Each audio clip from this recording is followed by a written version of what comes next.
हाँ जी, good afternoon. कहाँ तक पढ़ा कल अपन ने? कहाँ से एक पेज देना। कहाँ तक पढ़ा था? अच्छा, दामोदर दास राठी। बताओ देखे, अर्जुन लाल सेठी कहाँ के रहने वाले थे? जयपुर। कौन से कॉलेज से ग्रेजुएशन किया?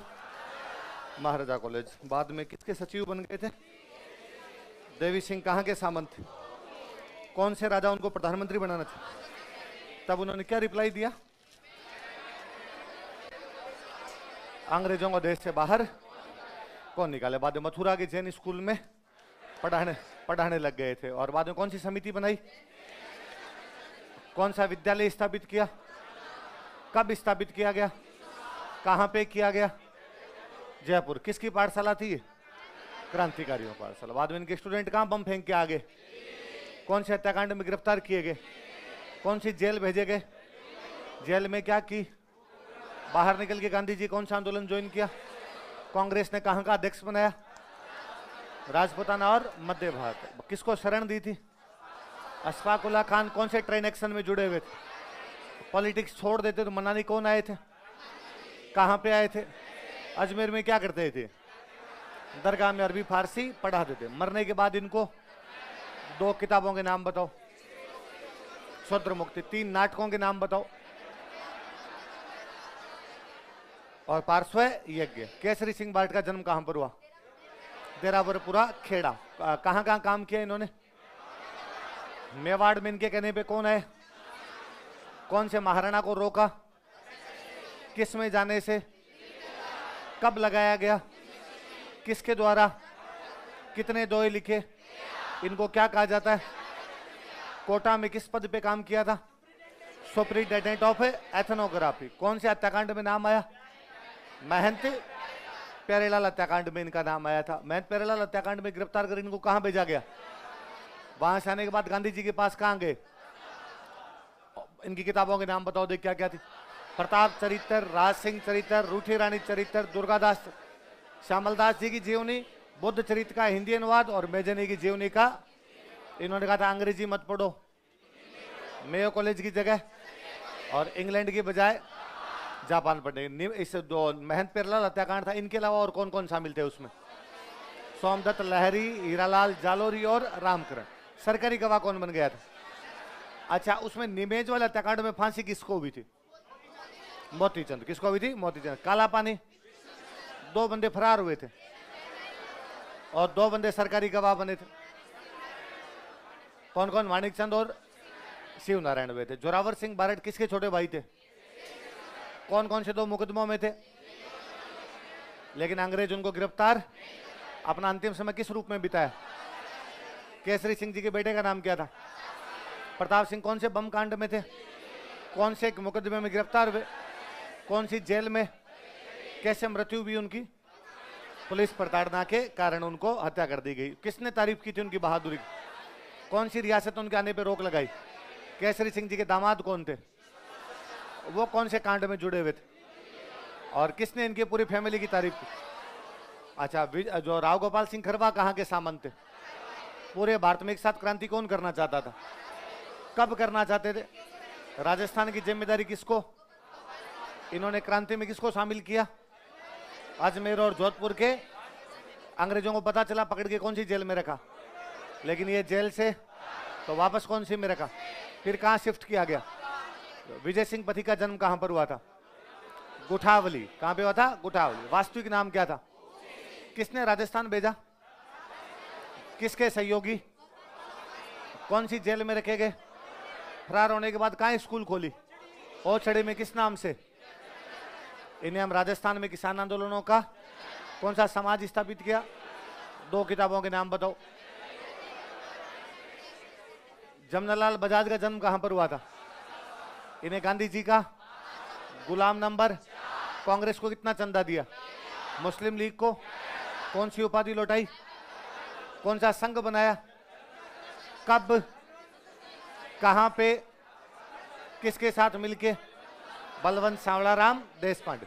हीरालाल शास्त्री जो थे उन्होंने कौन सी कुटीर की स्थापना की? कब की? कहां की? फिर वो किस नाम से फेमस हुआ? कौन सी शिक्षा के लिए? महिला शिक्षा के लिए। कौन सी शिक्षा दी जाती? पंचमुखी शिक्षा दी जाती। सागरमल गोपा कहाँ के रहने वाले थे? जैसलमेर के रहने वाले। वहां उन्होंने किसका विरोध किया? राजतंत्र और अंग्रेजी शासन का। किताबों के नाम बताओ देखिए। जैसलमेर का गुंडाराज, आजादी के दीवाने, रघुनाथ सिंह का मुकदमा। तो जैसलमेर रियासत में उनके प्रवेश पर और कौन सी रियासत में लगे? कौन से महारावल के शासनकाल में? महारावल जवाहर सिंह। कब? 3 अप्रैल 1946 को। कैसे मृत्यु हुई? जेल में उनको जिंदा जला दिया गया। इसकी जांच के लिए कौन सा कमीशन बना? गोपाल स्वरूप। बाल मुकुंद बिस्सा कहाँ के थे? पीलवा, नागौर। और कहाँ का खादी भंडार बनाए? इनकी मृत्यु कैसे हुई? कौन सी जेल में? कब हुई? इनको राजस्थान का क्या कहा जाता है? अच्छा, किसको बस द्वारा कुचल कर मार दिया गया था? रमेश स्वामी को। कहां पे? भुसावर में। किसका विरोध कर रहे थे वो? बेकार का विरोध कर रहे थे। कब की बात है? 5 फरवरी 1947। उदयपुर में पुलिस फायरिंग में 2 कौन कौन शहीद हुए? कब हुए? 5 अप्रैल 1948। मोरिजा में 3 शहीद कौन कौन हुए? रामकरण और खुबाराम। वो कब हुए थे? HSRA के मेंबर कौन थे? ज्वाला प्रसाद शर्मा। कहां के रहने वाले थे? कौन कौन से 3 कांड में नाम आया था? मेयो कॉलेज बम कांड, डोगरा कांड और अजमेर। अच्छा, एक पोखरण के रहने वाले सेठ कौन थे? कहां पे कृष्णा मिल स्थापित की? एक कौन सा विद्यालय बनाया? कौन सी सभा बनाई? किसको बढ़ावा देने के लिए? तो कृष्णा मिल के खाते भाई किस में रखेंगे? और अजमेर के सभी कार्यालयों में किसने अनुमति दी? अजमेर के कमिश्नर ने। इनको क्या कहा जाता है राजस्थान का? भामाशाह। कौन किसको कहा जाता है? दामोदर दास राठी, नरसिंह दास अग्रवाल और गिसूलाल जाजोदिया। इनको क्या कहा जाता है? राजस्थान के स्वतंत्रता संग्राम के भामाशाह। इतनी बातें पढ़ी। चलो आगे।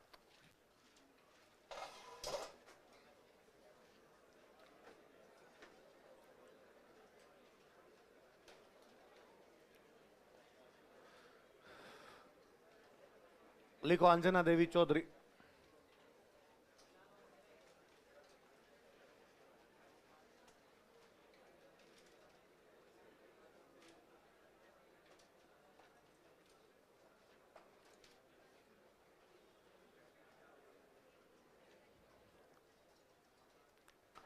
क्या नाम है? नाम से थोड़ा आप समझ रहे होंगे। रामनारायण चौधरी पढ़े थे हमने। रामनारायण चौधरी की पत्नी थे। इनका जन्म हुआ था सिक्कर में, एक जगह पड़ती है श्री माधोपुर। कौन सी जगह? लिख लो, जन्म स्थान श्री माधोपुर।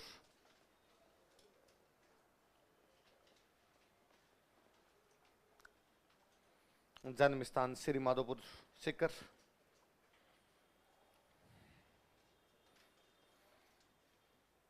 कहां पर जन्म हुआ बताओ? श्री माधोपुर कहां पे पड़ता है? अच्छा, पति किसान आंदोलनों में भाग ले रहे थे तो अभी सी बात है, ये भी किसान आंदोलनों में गए। उन दिनों 3 जगह अपने किसान आंदोलन चल रहे थे, बिजोलिया, बेगू और बूंदी। कहां कहां चल रहे थे? तीनों में रामनारायण चौधरी थे उधर। तो मेवाड़, बिजोलिया बेगू वाले कहां हो गए? मेवाड़। बूंदी वाला हो गया। तो मेवाड़ और बूंदी के किसान आंदोलनों में कोई महिला भाग ले रही थी, तो वो कौन थी? देख लो। मेवाड़ तथा बूंदी के किसान आंदोलनों में भाग लिया। She participated in peasant movements of Mewar and Bundi. Mewar तथा बूंदी के किसान आंदोलनों में भाग लिया था। She participated in peasant movements of Mewar and Bundi.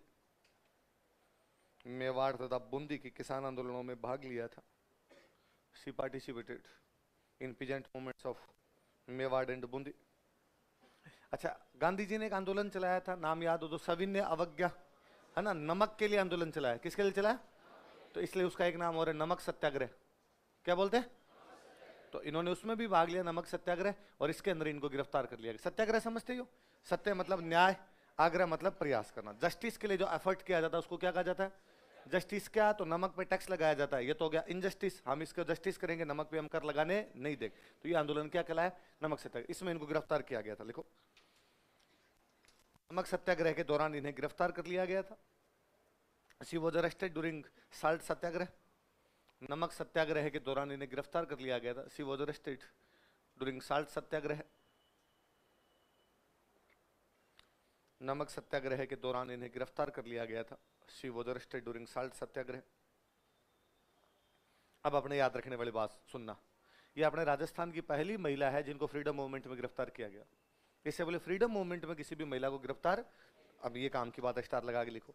यह राजस्थान की प्रथम महिला थी, she was first woman of Rajasthan. यह राजस्थान की प्रथम महिला थी, she was first woman of Rajasthan. यह राजस्थान की प्रथम महिला थी जिन्हें स्वतंत्रता संग्राम में गिरफ्तार किया गया था, who was arrested during freedom movement. जिन्हें स्वतंत्रता संग्राम में गिरफ्तार किया गया था, who was arrested during freedom movement. जिन्हें स्वतंत्रता संग्राम में गिरफ्तार किया गया था, who was arrested during freedom movement. ठीक है,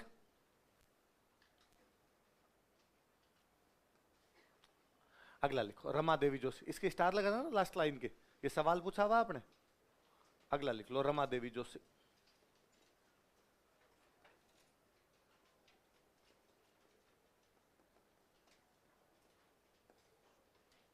रमा देवी जोशी।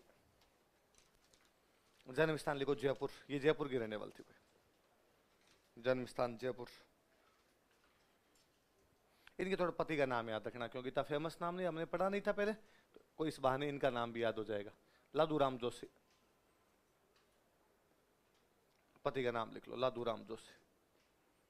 अब कोई ये भी पूछ ले आपको लादूराम जोशी कहाँ के नेता थे, तो जयपुर, या जयपुर के नेता थे लादूराम जोशी।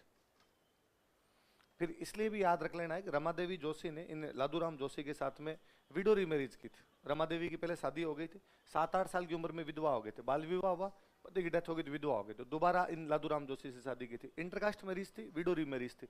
उस समय ये भी बहुत बड़ी बातें हुआ करती थी, विडो रीमैरिज नहीं होती ये कर रहे थे, इंटरकास्ट मैरिज नहीं हो रही थी ये कर रहे थे। तो उस समय कम ही महिला थी जो ये कह पाती थी कि माई लाइफ माई चॉइस। उनके अंदर कोई एक महिला है, तो वो कौन है, रमा देवी। कोष्टक में लिख लो इनके, विधवा पुनर्विवाह, विडो रीमैरिज।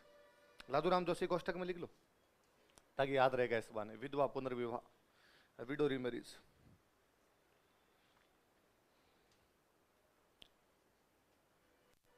ये बिजोलिया वाले आंदोलन के अंदर गए थे, तो बिजोलिया आंदोलन के अंदर इनको गिरफ्तार किया गया था, लिख लो। इन्हें बिजोलिया आंदोलन में गिरफ्तार किया गया था, she was arrested during Bijolia movement. इन्हें बिजोलिया आंदोलन में गिरफ्तार किया गया था। किसको पढ़ रहे हैं हम, रमा देवी, बस रमा देवी करेंगे गिरफ्तार। इन्हें बिजोलिया आंदोलन में गिरफ्तार किया गया था, she was arrested during Bijolia movement. इस समय इन्होंने कहा था कि दिस टाइम शी रिप्लाइड। इस समय इन्होंने कहा था कि दिस टाइम शी रिप्लाइड। इस समय इन्होंने कहा था कि this time she replied. Invited को नाम लिखना। जब तक किसानों पर अत्याचार बंद नहीं होंगे, till atrocities will not be ended on farmers. जब तक किसानों पर अत्याचार बंद नहीं होंगे, till atrocities will not be ended on farmers. मैं बार बार यहां आती रहूंगी, I will come here again and again. मैं बार बार यहां आती रहूंगी, I will come here again and again. मैं बार बार यहां आती रहूंगी, I will come here again and again. है ना, स्टेटमेंट याद रखना, कोई पूछ ले आपसे। फिर ये गांधी जी वाले आंदोलन में दोबारा गिरफ्तार हुए, सविनय अवज्ञा आंदोलन में, उसमें भी गिरफ्तार हुए थे, लिख लो। इन्हें सविनय अवज्ञा आंदोलन में भी गिरफ्तार किया गया था। She was also arrested during civil disobedience movement. इन्हें सविनय अवज्ञा आंदोलन में भी गिरफ्तार किया गया था, she was also arrested during civil disobedience movement. इन्हें सविनय अवज्ञा आंदोलन में भी गिरफ्तार किया गया था, she was also arrested during civil disobedience movement. सविनय अवज्ञा आंदोलन में भी गिरफ्तार किया गया था, she was also arrested during civil disobedience movement. ये पिछली बार आरएस में क्वेश्चन था। राजस्थान की महिला जिनको बिजोलिया में भी गिरफ्तार किया गया, सविनय अवज्ञा में भी गिरफ्तार किया गया, कौन थी, तो कौन थी, रमा देवी जोशी। याद रखना है ना। चलो अगला लिखो इसके बाद, जानकी देवी बजाज।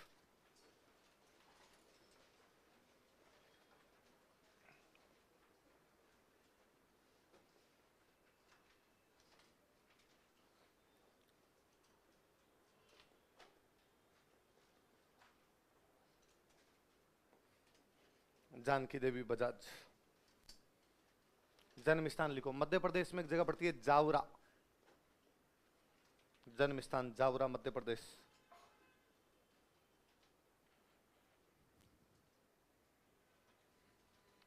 जमनालाल जी गांधी जी के साथ रहते। गांधी जी का आश्रम कौन सा था? वर्धा। तो इन्होंने भी अपना लंबा समय कहां पर बिताया था? वर्धा। लिख लो, इन्होंने अपना लंबा समय वर्धा आश्रम में बिताया था। She spent her long time in Wardha आश्रम।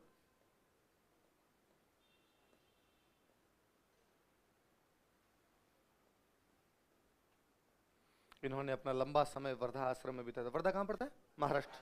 She spent her long time in Wardha आश्रम। बजाज जी की डेथ हो जाती है 42 में। कब डेथ हुई थी?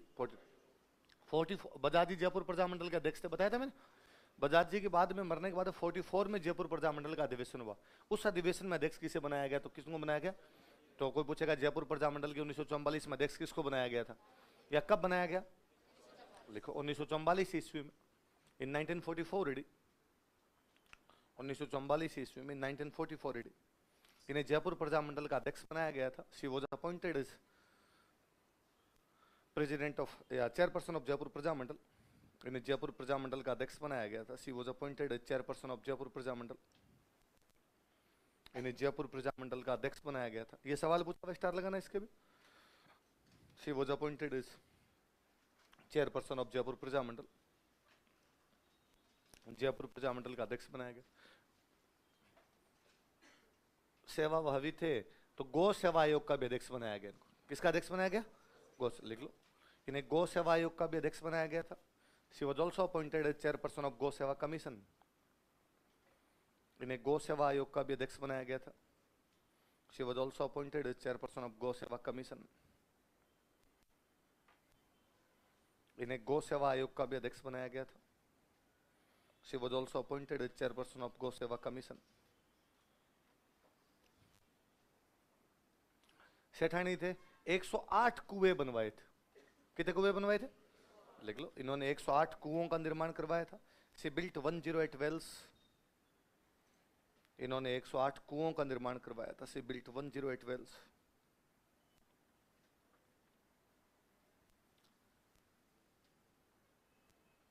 कितने कुओं का निर्माण करवाया था? 108 कुओं का निर्माण करवाया। एक कभी आपने नाम सुना हो तो, एक बंदे का नाम विनोबा भावे, सुना है? किस लिए सुना उनका नाम? उन्होंने आंदोलन चलाया था। जिस आंदोलन का नाम क्या था? भूदान। भूदान आंदोलन चलाया था। किसने चलाया भूदान आंदोलन? विनोबा। क्या था भूदान आंदोलन? आपको थोड़ा बहुत जानते हो तो? हाँ, भूमि का दान कौन करेगा? विनोबा भावे। जिनके पास ज्यादा जमीन है किसको देंगे वो? जिनके पास कम जमीन है, हाँ, जो खेती कर रहे हैं उनको दे देंगे। अच्छा, मतलब तो विनोबा भावे क्या रोल है फिर इसमें?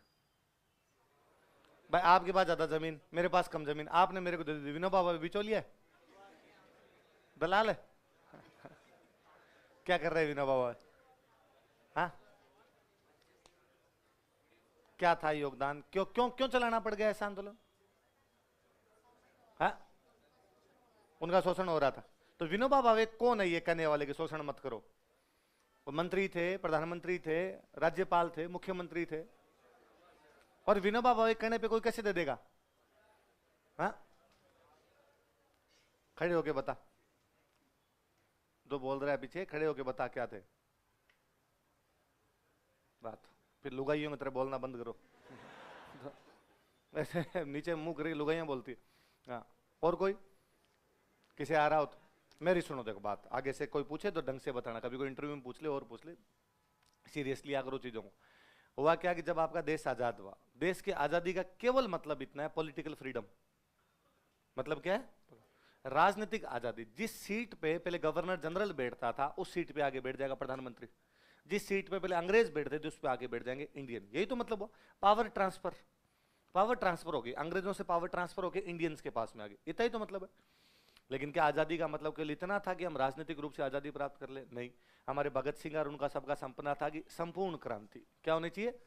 टोटल रिवॉल्यूशन होना चाहिए, संपूर्ण क्रांति होनी चाहिए, सब कुछ आजादी।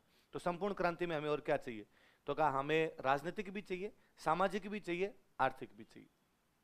सामाजिक आर्थिक के लिए क्या किया जाए? तो हमने संविधान बनाया। क्या बनाया? तो जो संविधान बनाया, तो संविधान में हमने बाकायदा सामाजिक के लिए समानता का अधिकार लिखा। पूरा फंडामेंटल राइट है समानता का अधिकार, राइट टू इक्वलिटी, और उसमें कहा गया कि भाई सब लोग क्या है, समान, और जो समान नहीं है, जो पिछड़े हुए हैं, उनको आगे लाने के लिए हम आरक्षण देंगे। ये सामाजिक आजादी है कि भाई सारे लोग बराबर है संविधान के समक्ष, और कुछ भाई जो पिछड़े हुए रह गए उनको बराबर लाने के लिए उनको क्या दे दिया जाएगा, रिजर्वेशन दे दिया जाएगा, आरक्षण दे दिया जाएगा, ताकि देश के अंदर कौन सी आजादी आ सके, सामाजिक। ये का, ये आर्थिक भी होनी चाहिए। तो आर्थिक के लिए हमने नीति निर्देशक तत्वों के अंदर एक लाइन लिखी कि राज्य ऐसा प्रयास करेगा कि कुछ लोगों के पास में संपत्ति ज्यादा ना हो और बाकी लोगों के पास संपत्ति कम ना हो, मतलब संपत्ति का बराबर वितरण, संपत्ति का बराबर। पर हम एक लफड़ा कर गए, हमने नीति निर्देशक तत्वों में तो एक लाइन लिख दी कि राज्य संपत्ति का समान वितरण करेगा, है ना, कि equal distribution of property, equal distribution of wealth किया जाएगा। पर साथ में हमने फंडामेंटल राइट में राइट लिख दिया, राइट टू प्रॉपर्टी। क्या लिख दिया? अब एक तरफ तो आप कह रहे हो कि राइट टू प्रॉपर्टी, मतलब मेरे पास जितनी प्रॉपर्टी है वो रखने का मेरा क्या है, राइट। दूसरी तरफ आप कह रहे हो कि राज्य बराबर वितरण करेगा, तो राज्य बराबर वितरण कैसे करेगा? यदि मेरा राइट टू प्रॉपर्टी है फिर तो मेरे पास 1000 बीघा जमीन है, मैं रखूं 1000 बीघा जमीन, कौन ले सकता है? तो संविधान बनाने के बाद अपने वालों को समझ में आया कि लोचा हो गया, अब क्या किया जाए? तो संविधान का पहला संशोधन यही है कि राज्य किसी की भी जमीन छीन सकता है, राज्य किसी की भी जमीन। तो लोगों ने कहा साहब राइट टू प्रॉपर्टी दिया था आपने, कहा दे दिया, ये भी संविधान में लिखा हुआ कि संविधान में संशोधन किया जा सकता, हमने संशोधन कर लिया। पर लोग और सियाने निकले। जैसे मान लो मेरे पास जमीन है 200 बीघा, सरकार ने कहा 40 बीघा से ज्यादा तुम रख ही नहीं सकते, एक आदमी कितनी रख सकता है, 40 बीघा। एक लिमिट तय की, लिमिटेशन किया उन्होंने कि भाई इतनी रख सकते हो, तो मेरे पास एक्स्ट्रा कितनी हो गई, 160, तो 160 सरकार छीन लेगी। मैंने क्या किया, मेरे घर में 5 मेंबर थे, सबके नाम 40-40 करवा दी, इसलिए छीन देगी सरकार। सरकार तभी तो छीनेगी जब एक आदमी के पास 40 से ज्यादा होगी। हम घर में 5 मेंबर है, 500 के पास 40 है, और थोड़ा लोगों के पास ज्यादा थी तो उन्होंने बुआ के बेटे, मामा के बेटे, बुआ के बेटे के, साले के पोते के, सड़पोते के नाम करवा दिए। क्या सरकार को तो नहीं देंगे, लो हम कर लेंगे, क्या करना है क्या नहीं करना है। तो विनोबा भावे को लगा कि नहीं, आप लोगों को इस प्रकार जबरदस्ती जमीन तो छीन ही नहीं पाओगे। तो विनोबा भावे ने एक यात्रा निकाली, भूदान यात्रा। क्या नाम था? वो गांव के अंदर जाते, गांव वालों की मीटिंग करते और वहां गांव वालों को समझाते कि देखो कुछ भाइयों के पास जमीन एकदम नहीं है, कुछ भाइयों के पास जमीन ज्यादा है, और यदि हमने हमारे भाइयों का सहयोग नहीं किया तो फिर आजादी का मतलब क्या निकला। और लोग विनोबा भावे से प्रभावित हुए, उनसे इन्फ्लुएंस में आए लोग उनके, और उनके कहने पर, विनोबा भावे के कहने पर लोगों ने अपनी जमीनें विनोबा भावे को दे दी। मैंने कहा कि मेरे पास 200 बीघा है, 100 मैं रखता हूं, 100 रख लो। आपके पास गए, आपने कहा मेरे पास 400 बीघा है, मैं 150 रख लूंगा, 250 आप रख लो।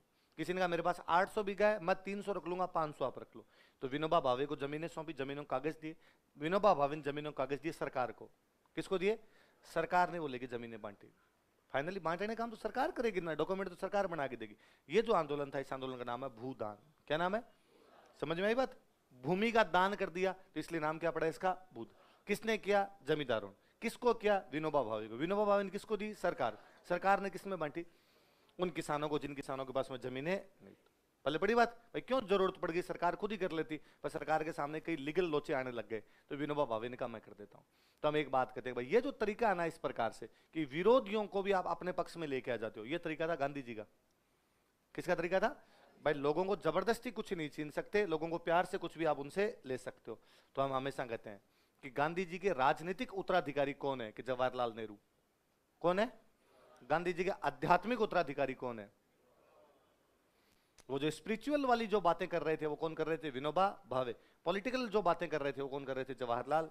तो गांधी जी के दो पक्ष जो हैं, उन दोनों के दो उत्तराधिकारी। उनके पॉलिटिकल सक्सेसर कौन है? जवाहरलाल नेहरू। उनके स्पिरिचुअल सक्सेसर कौन है? आई बात मत सुन कि विनोबा भावे एक ऐसे राजनेता थे जो संत की तरह दिखाई देते थे।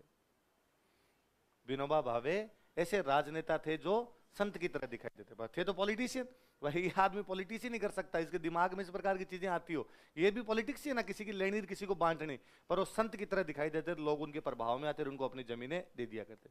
ये जब भूदान यात्रा निकल रही थी, उसमें अपने राजस्थान की कोई महिला भाग ले रही थी, वो जानकी देवी बजाज। है बात समझो, लिख लो। इन्होंने विनोबा भावे की भूदान आंदोलन में भाग लिया था। She participated in Bhoodan movement of Vinoba Bhave.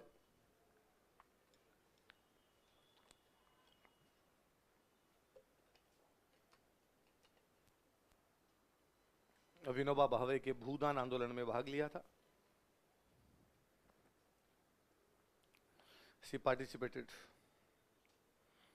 In Bhoodan movement of Vinoba Bhave. तो फिर सरकार को लगा यार सेठानी तो खूब ही अच्छा काम कर रहे हैं, तो 1956 के अंदर इनको पद्म विभूषण दिया गया था। क्या दिया गया था? भारत का सबसे बड़ा सम्मान कौन सा है? भारत रत्न। दूसरा सबसे बड़ा पद्म विभूषण किसको दिया गया? कब दिया गया? 1956 ईस्वी में, 1956 एडी। 1956 ईस्वी में, 1956 इन्हें पद्म विभूषण से सम्मानित किया गया था। She was awarded with Padma Vibhushan. इन्हें पद्म विभूषण से सम्मानित किया गया था। She was awarded with Padma Vibhushan. इन्हें पद्म विभूषण से सम्मानित किया गया था। She was awarded with Padma Vibhushan. Rajasthan में पहला, राजस्थान में किसी भी महिला पुरुष सब में पहला पद्म विभूषण किसे मिला था? तो किसको मिला था? कोष्टक में लिखो, प्रथम राजस्थान में प्रथम, फर्स्ट इन राजस्थान।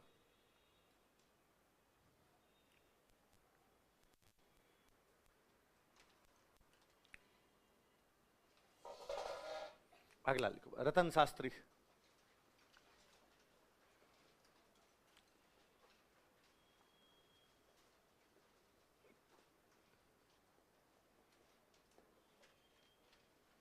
रतन शास्त्री नाम से पता ही चल रहा है हीरालाल शास्त्री की पत्नी है। जन्म स्थान लिखो, मध्य प्रदेश में एक जगह पड़ती है खाचरोद। ये दोनों एमपी की थी, जानकी देवी बजाज और रतन शास्त्री। खाचरोद एमपी में भाई, खाचरोद। जन्म स्थान कहां पर है? खाचरोद। आप एक बात याद करो, अपने पढ़ते हैं कि जयपुर प्रजामंडल ने 1938 में अपना पहला अधिवेशन किया, तो जयपुर रियासत ने प्रजामंडल पे क्या लगा दी? रोक। तो जयपुर प्रजामंडल ने सत्याग्रह चलाया। क्या चलाया? उस सत्याग्रह में कोई महिला शामिल हुई थी तो कौन थी? देख लो, जयपुर प्रजामंडल के सत्याग्रह में भाग लिया था। She participated in Satyagraha of Jaipur Prajamandal. Jaipur Prajamandal के सत्याग्रह में भाग लिया था। She participated in Satyagraha of Jaipur Prajamandal. Jaipur Prajamandal के सत्याग्रह में भाग लिया था। She participated in Satyagraha of Jaipur Prajamandal. Jaipur Prajamandal के सत्याग्रह में भाग लिया। और बात याद करो, अपने जेंटलमैन एग्रीमेंट पढ़ा था, याद है? जेंटलमैन एग्रीमेंट के अंदर एक लाइन है कि भाई जयपुर प्रजामंडल भारत छोड़ो आंदोलन में भाग नहीं ले, लेकिन वह ब्रिटिश भारत के विद्रोहियों को शरण दे सकता, रियासत उनको गिरफ्तार नहीं करे। इसका मतलब जयपुर प्रजामंडल वालों के पास ऐसे कई लोग आए थे, तो भारत छोड़ो आंदोलन में जो भी भूमिगत लोग थे, अंडरग्राउंड हो गए थे, उनके परिवार वगैरह, उनकी सेवा करने का काम कोई कर रही थी, तो कौन कर रही थी? लिखो, भारत छोड़ो आंदोलन के दौरान, during quit India movement. Bharat छोड़ो आंदोलन के दौरान, during quit India movement,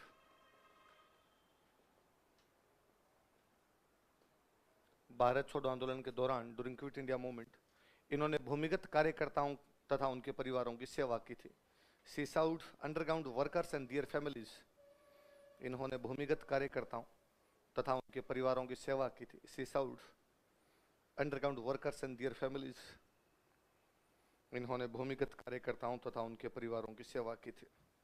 she served underground workers and their families. भूमिगत कार्यकर्ताओं तथा उनके परिवारों की सेवा की थी।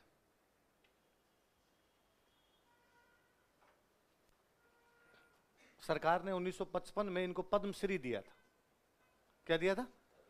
लिखो, 1955 ईस्वी में, इन 1955 एडी, इन्हें पद्मश्री से सम्मानित किया गया था। She was awarded with Padmashri. इन्हें पद्मश्री से सम्मानित किया गया था। She was awarded with Padmashri. इन्हें पद्मश्री से सम्मानित किया गया था। She was awarded with Padmashri. कोष्टक में लिखो, राजस्थान की पहली महिला, first woman of Rajasthan. Rajasthan की पहली महिला, फर्स्ट वुमन ऑफ राजस्थान।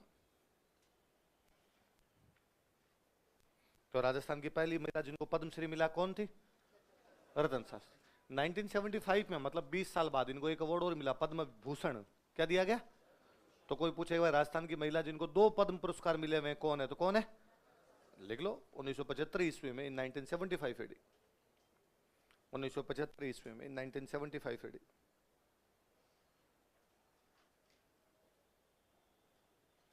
1975 ईस्वी में, 1975 एडी, इन्हें पद्म भूषण से सम्मानित किया गया था। She was awarded with Padma Bhushan.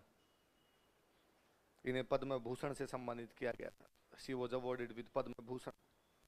किससे सम्मानित किया गया? पद्म भूषण, याद रहेगी बात। अगला लिखो, नारायणी देवी वर्मा। नारायणी देवी जी की तो कई बातें अपनी पढ़ी हुई भी है ना। भारत छोड़ो आंदोलन में जेल गई थी, पढ़ा था हमने।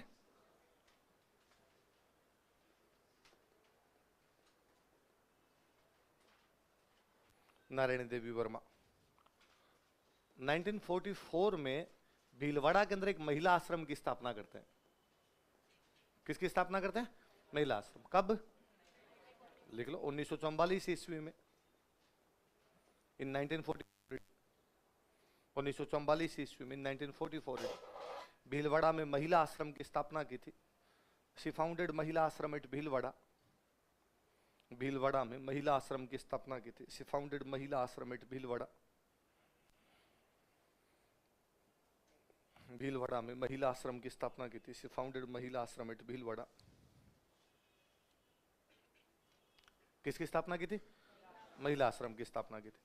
इनको राज्यसभा की मेंबर बनाया गया था। लिखो, कालांतर में लेटर ऑन, कालांतर में लेटर ऑन इन्हें राज्यसभा सदस्य बनाया गया था।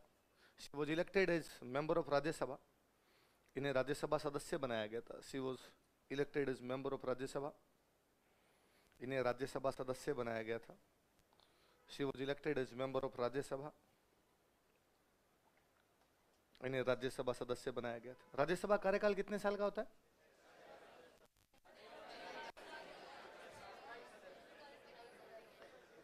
राज्यसभा परमानेंट हाउस है। राज्यसभा का कोई कार्यकाल, राज्यसभा के सदस्यों का कार्यकाल होता है। कितने साल का? फिर क्यों बोले? मैंने पूछा राज्यसभा कार्यकाल के 6 साल। 70 से 76 तक रहे थे। कब से कब तक रहे थे? लिख लो कोष्टक में, 70 to 76। कोई पूछे भाई नारायण देवी वर्मा कब से कब तक राज्यसभा के सदस्य थी, तो कब से कब तक? 70 to 76। अगले लिखो भाई, शांता त्रिवेदी।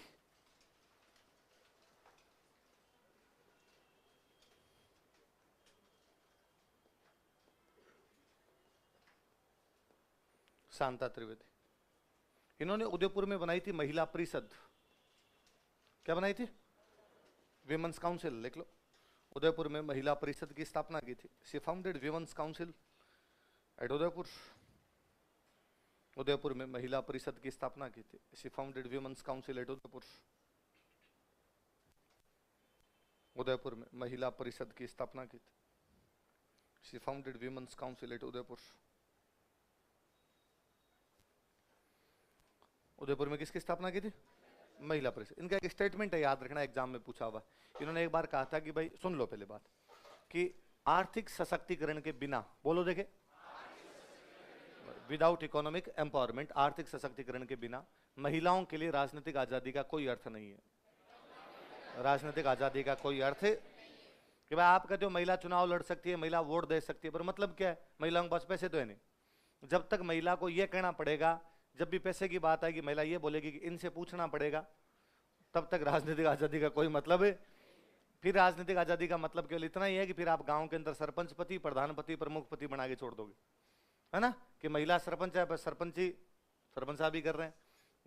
प्रधान बन गई महिला लेकिन प्रधानपति है, प्रमुख बन गई महिला लेकिन प्रमुख पति है, फिर उसका कोई भी मतलब नहीं। पहले महिलाओं के हाथों में पैसे दो, फिर उनको कहोगे जा सिमरन। लिखो, इन्होंने कहा था कि शी सेड दैट, इन्होंने कहा था कि शी सेड दैट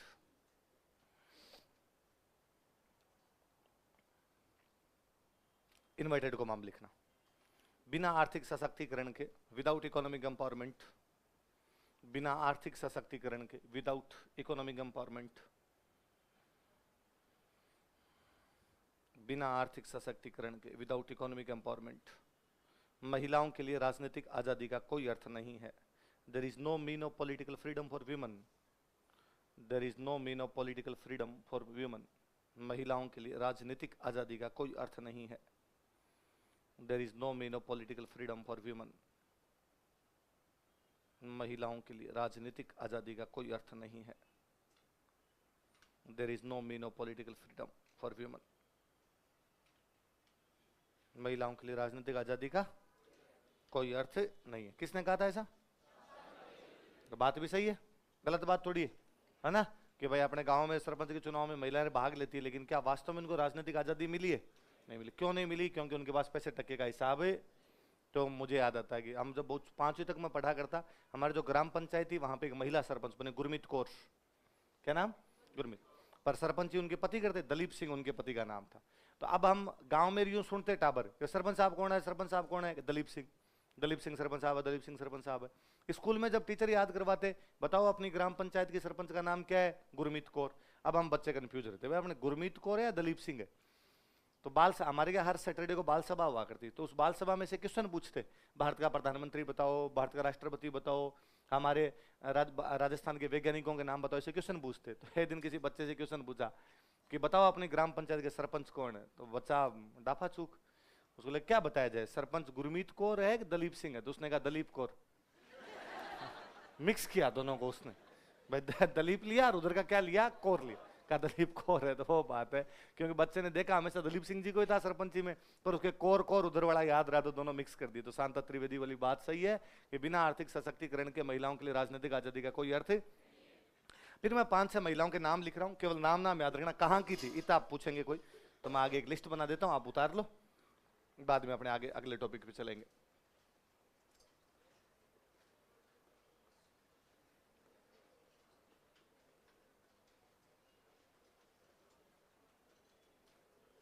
केवल नाम नाम लिख लो आप तो।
उतार दिया?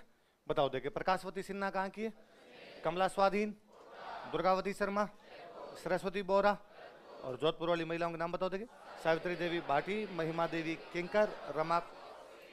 सावित्री देवी भाटी के स्टार लगाओ, ये 2013 के प्री का क्वेश्चन है।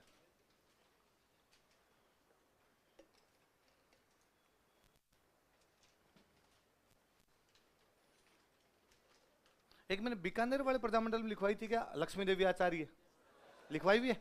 फिर ठीक है, ये भाई हो गया आपके, है ना, स्वतंत्रता सेनानी सारे, पुरुष महिला सारे पढ़ लिए। नया टॉपिक लिखो देख, राजस्थान के राजनीतिक एवं सामाजिक संगठन, political and social organisation of Rajasthan.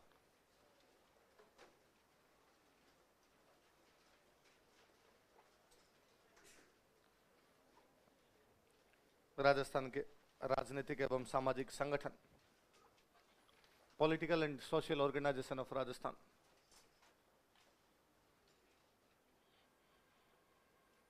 Rajasthan के राजनीतिक एवं सामाजिक संगठन,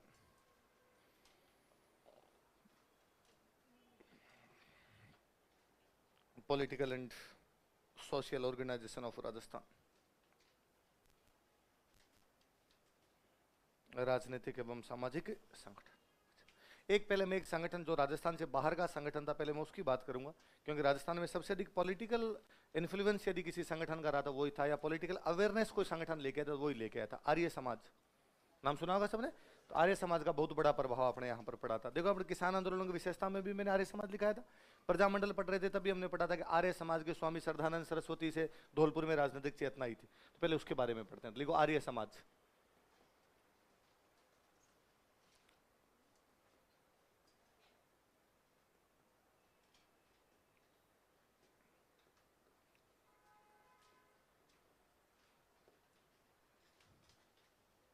आर्य समाज नाम आप जानते हो, किसने बनाया था आर्य समाज? स्वामी दयानंद सरस्वती। किन्होंने बनाया था?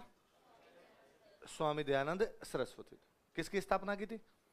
आर्य समाज। मैं थोड़ी सी बात बता देता हूं, फिर अपने आगे पढ़ते हैं इसको। वह ये था कि जब अंग्रेजों का राज है तो अंग्रेजों ने हमारी कई कुप्रथाओं पे रोक लगाई। जैसे अंग्रेजों ने सती प्रथा बैन कर दी, अंग्रेजों ने कहा कि विधवाओं की शादी होनी चाहिए, अंग्रेज चाइल्ड मैरिज को बैन कर रहे थे, अंग्रेज कर रहे थे लड़कियों को पढ़ाना चाहिए। और हमारे कुछ संगठन कर रहे थे, भैया बहुत अच्छा काम है, जैसे ब्रह्म समाज। कौन सा संगठन? ब्रह्म समाज। इस बात के लिए अंग्रेजों की तारीफ कर रहा था कि यार देखो, अंग्रेजों के खुद के देश में सती प्रथा नहीं, उन्होंने अपने बैन कर दी। अंग्रेजों खुद के देश में चाइल्ड मैरिज नहीं, अपने भी बैन कर दिया। अंग्रेज खुद लड़कियों को पढ़ाते हैं, अपने पढ़ाने लग गए। अंग्रेज खुद विधवाओं की शादी करते हैं, अपने भी करने लगे। शाबाश, वेल्डन अंग्रेजों। तब अपना एक आदमी सामने है, जिस आदमी का नाम क्या था? उसमें कहा इसमें अंग्रेजों की पीठ ठोकने का जरूरत है, ये तो अपने भी नहीं थे, बीच में हमने शुरू कर दिए। तो आप तो ये कह दो कि पहले हमारे बड़ के तो करते ही नहीं थे ये काम, बीच में हमने करने शुरू कर दिए, अब हम नहीं करेंगे, हम हमारे बड़कों की बात मान लेंगे। तो लोगों ने कहा भाई कब नहीं थे, अपने तो हमेशा देख ही रहे हैं सती प्रथा थी। तो उन्होंने कहा भाई भारत की सबसे पुरानी किताब है ऋग्वेद। कौन सी किताब है? और ऋग्वेद का 10 मंडल है, 10 चैप्टर है ऋग्वेद में। 10 मंडलों में से एक भी मंडल का एक भी सूक्त बता दो, एक भी श्लोक बता दो इसमें लिखा हुआ होगी सती होनी चाहिए। लोगों ने कहा ऋग्वेद में तो नहीं है। इसका मतलब ऋग्वेद में सती होने का उल्लेख नहीं, इसका मतलब सती प्रथा हमारे देश में नहीं थी। उनका ऋग्वेद का एक भी मंडल पढ़ के बता दो इसमें लिखा हुआ कि बाल विवाह होना चाहिए। कहा नहीं, उल्टा लिखा हुआ है कि एक निश्चित आयु के बाद ही लड़कियों की शादी की जानी चाहिए। कहा ऋग्वेद में कहीं पढ़ के बताओ देखे कि इसमें लड़कियों को पढ़ाया नहीं जाना चाहिए। कहा नहीं साहब, उल्टा है। उल्टा ऋग्वेद के तो मंत्रों की रचना करने वाली महिलाएं थी, घोषा, सिकता, पाला, लोपामुद्रा और काकसावती। और हमारे तो उपनिषदों के अंदर लिखा हुआ कि राजा जनक के दरबार में गार्गी और यज्ञवल्क्य के बीच में संवाद हुआ था।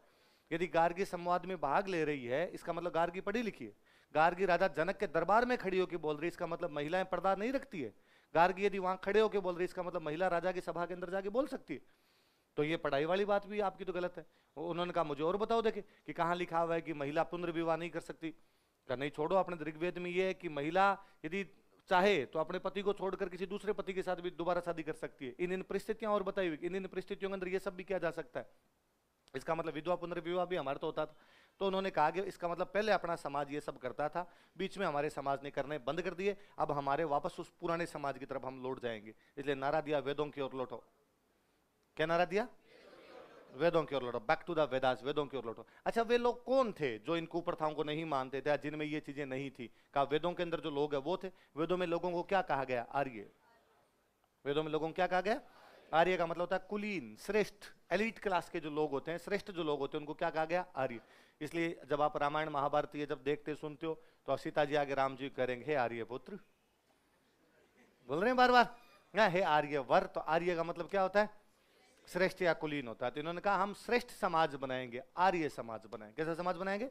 जैसे हमारी आर्य रहते थे वैसा वैसा समाज हम बना लेंगे। और वैसा समाज बनाएंगे तो समाज में किसी भी प्रकार की जाति प्रथा नहीं होगी, किसी प्रकार का भेदभाव। क्योंकि हमारा ऋग्वेद तो साफ साफ कहता है कि वर्ण व्यवस्था कर्म आधारित है। वर्ण व्यवस्था किस पे आधारित है? कर्म आधारित वर्ण व्यवस्था का मतलब हुआ कि मैं पढ़ता और पढ़ाता हूं तो मैं ब्राह्मण हूं, पर मुझे लगे थोड़े दिन बाद में यार अपने जिम विम ज्वाइन करके बॉडी वॉडी बनाते हैं, अपने फौज में चलेंगे तो मैं क्षत्रिय हूं। फिर मुझे थोड़े दिन लगेगा यार कौन उधर कश्मीर में बंदूक लेके खड़ा रहे, अपने गांव में खेत पड़ा है यार, खेती कर लेते हैं घर पे जाके, तो मैं वैसे हूं। फिर मुझे लगेगा यार खेती में तो कुछ होता नहीं, किसी बाणी की दुकान पे जाके काम ही कर लें तो मैं शुद्र हूं। इसका मतलब एक ही आदमी अलग अलग वर्ण ज्वाइन कर सकता है। ये भी हो सकता है कि मैं पढ़ता और पढ़ाता हूं तो मैं ब्राह्मण हूं, मेरा भाई बॉडी बॉडी बना के सेना के अंदर जाए तो मेरा भाई क्षत्रिय है। इसका मतलब एक ही परिवार के अंदर अलग अलग लोग हो सकते हैं। इसलिए नवे मंडल के एक सूक्त के अंदर एक विद्यार्थी कहता है कि मैं छात्र हूं, मेरे पिता वैद्य और मेरी माता अनपीसती है। एक ही परिवार में अलग अलग प्रकार के लोग रहते हैं, आप एक ही परिवार अलग अलग लोग रहोगे, या एक ही आदमी अलग अलग वर्ण में जा सकता है, तो छुआछूत किस बात की? इसका मतलब वर्ण तो तय आपके कर्म के आधार पर हो रहा है, और कर्म के आधार पर वर्ण हो रहा है, इसलिए छुआछूत तो नहीं होगी। फिर भाई के साथ तो किस बात की छुआछूत करूंगा मैं? तो उनका हमारे समाज में न तो छुआछूत थी, न हमारे समाज में जाति प्रथा थी, हम वापस वही समाज बनाएंगे जैसा समाज किसने बना लिया था? आर्यों। आर्यों का समाज कहाँ लिखा हुआ है? वेदों में। इसलिए आर्यों के समाज को जाना तो किसकी तरफ लौटो? आई बात समझो? तो ये आर्य समाज की छोरी है बड़ी बड़ी सी। आर्य समाज वैसे बनाया गया था 1875 में बॉम्बे में। कहां बनाया गया था? 1875 में। कब कहां बनाया गया? कब बनाया गया? किसके द्वारा? एक लाइन ये लिख लो, फिर अपने राजस्थान की बातें पढ़ेंगे ताकि याद रहे। 1875 ईस्वी में, इन 1875 एडी, 1875 ईस्वी में, इन 1875 एडी, स्वामी दयानंद सरस्वती ने, स्वामी दयानंद सरस्वती ने,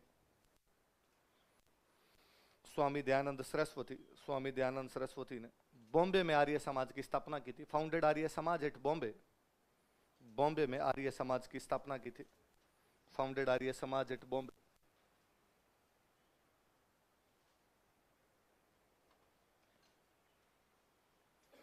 बॉम्बे में आर्य समाज की स्थापना की थी। Founded Arya Samaj eight Bombay. बॉम्बे में किसकी स्थापना की थी?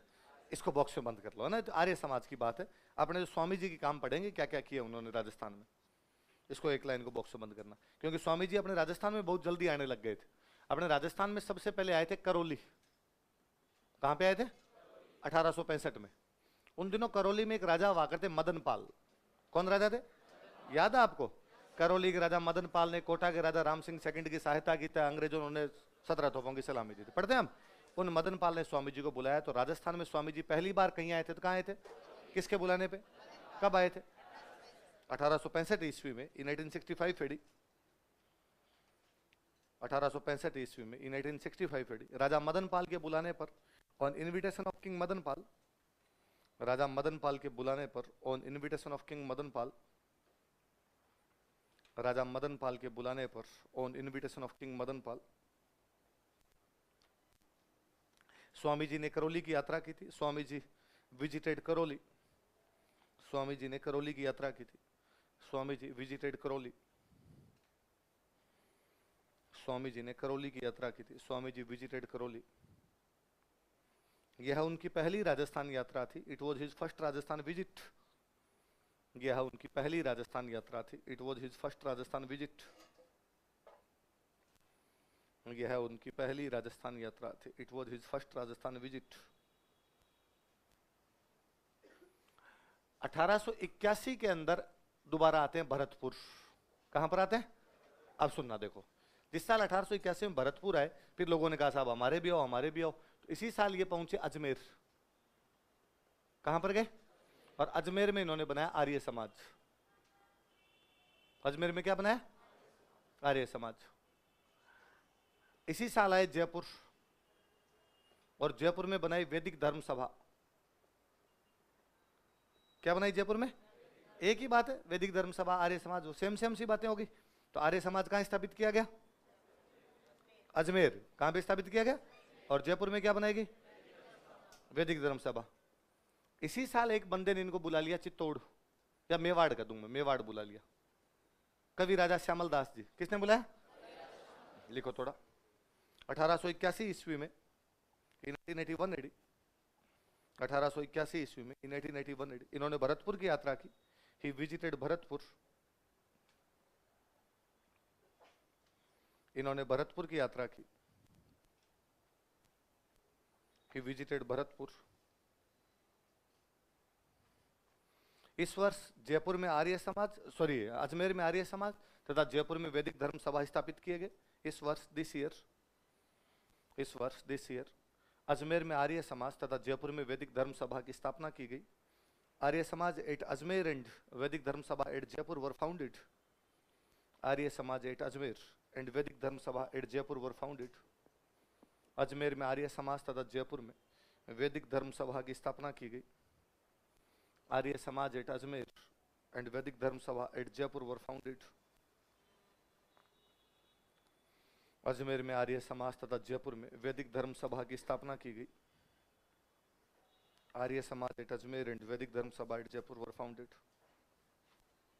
लाइन चेंज करके लिखो। कवि राजा श्यामल दास जी के बुलाने पर, जानते हो कवि राजा श्यामल दास जी तो आप? कवि राजा श्यामल दास जी के बुलाने पर, ऑन इनविटेशन ऑफ कवि राजा श्यामल दास जी,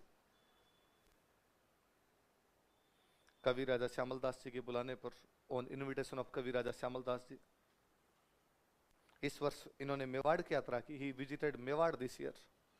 इस वर्ष इन्होंने मेवाड़ की यात्रा की। He visited Mewar this year. इस वर्ष इन्होंने मेवाड़ की यात्रा की। He visited Mewar this year. Mewar में उन दिनों महाराणा हुआ करते सज्जन सिंह। क्या नाम था महाराणा का? सज्जन सिंह जी का नाम ही सज्जन सिंह नहीं है, वास्तव में आदमी भी क्या थे? सज्जन। तो इन्होंने कहा भाई स्वामी जी आए हैं तो स्वामी जी को भाई ढंग की जगह रुकवाओ। तो उदयपुर के अंदर एक जगह पड़ती है गुलाब बाग। कौन सी जगह? उस गुलाब बाग में एक महल बना हुआ था, उसका नाम था नौलखा महल। क्या नाम था? तो स्वामी जी को कहां पे रुकवाया गया? नौलखा महल। नौलखा महल कहां पे? गुलाब बाग। गुलाब बाग कहां पे? उदयपुर। कौन से महाराणा ने? लिख लो। मेवाड़ महाराणा सज्जन सिंह ने। मेवाड़ महाराणा सज्जन सिंह।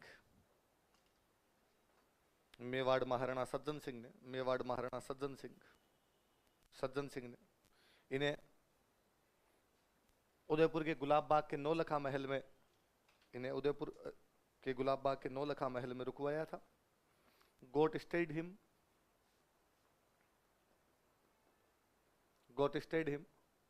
इन Naulakha palace of Gulab Bagh of Udaipur.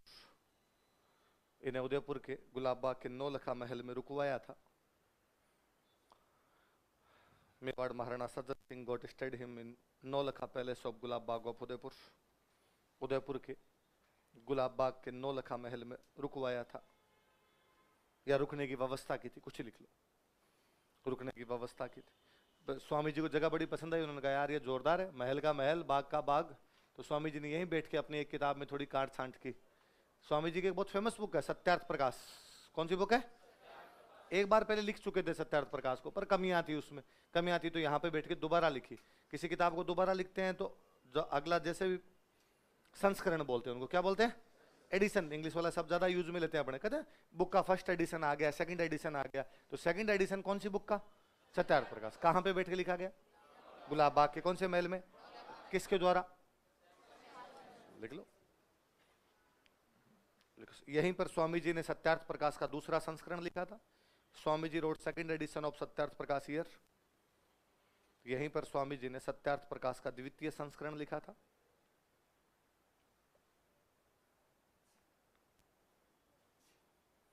यहीं पर स्वामी जी ने सत्यार्थ प्रकाश का द्वितीय संस्करण लिखा था।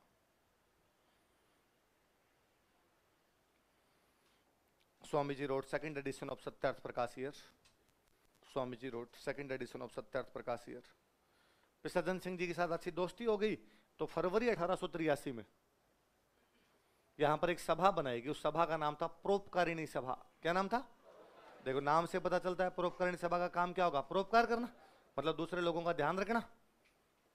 तो कौन सी सभा की स्थापना की गई? कहां पे की गई? उदयपुर। वहीं बैठे हैं तो वहीं करेंगे। देखो 1883 ईस्वी में, इन 1883 एडी, इन फरवरी 1883 एडी, फरवरी 1883 ईस्वी में, पूरा लिखना।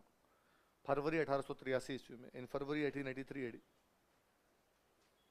उदयपुर में परोपकारिणी सभा की स्थापना की गई। Paropkarini Sabha was founded at Udaipur. Udaipur में परोपकारिणी सभा की स्थापना की गई। Paropkarini Sabha was founded at Udaipur. Udaipur में परोपकारिणी सभा की स्थापना की गई। Paropkarini Sabha was founded at Udaipur. Udaipur में किसकी स्थापना की गई? महाराणा सज्जन सिंह उसका सभापति बनाया गया। लिखो, महाराणा सज्जन सिंह को इसका सभापति बनाया गया। Maharana Sajjan Singh was made it's chairperson. Maharana Sajjan Singh को इसका सभापति बनाया गया। Maharana Sajjan Singh was made it's chairperson.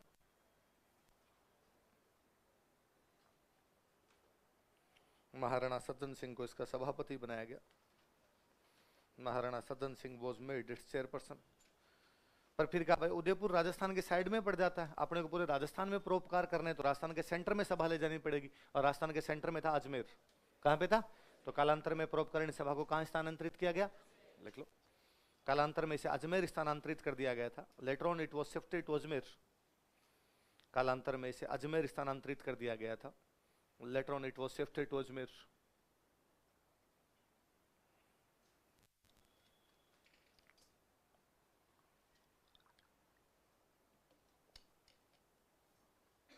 कालांतर में से अजमेर स्थानांतरित कर दिया गया था। Later on it was shifted to Ajmer. अच्छा, कोई भी समाज, कोई भी संगठन अपने सिद्धांतों का प्रचार प्रसार करना चाहता है, प्रचार प्रसार करने का सबसे अच्छा तरीका क्या होगा? उस टाइम क्या था? किताबें, अखबार। अखबार और किताबें छापने के लिए आपके पास क्या होनी चाहिए? Printing press. तो इन्होंने अजमेर में प्रिंटिंग प्रेस लगाई, उसका नाम था वैदिक यंत्रालय। क्या नाम था बताओ? देखिए, क्या है वैदिक यंत्रालय? प्रिंटिंग प्रेस है। कहां स्थापित किया गया? लिख लो, अजमेर में वैदिक यंत्रालय स्थापित किया गया। वैदिक यंत्रालय वो set up at Ajmer. Ajmer में वैदिक यंत्रालय स्थापित किया गया। वैदिक यंत्रालय वो सेट अप एट अजमेर। ये पिछली बार आ रहा है, इसका क्वेश्चन है, स्टार लगाना इसके। अजमेर में वैदिक यंत्रालय स्थापित किया गया। वैदिक यंत्रालय वो सेट अप एट अजमेर।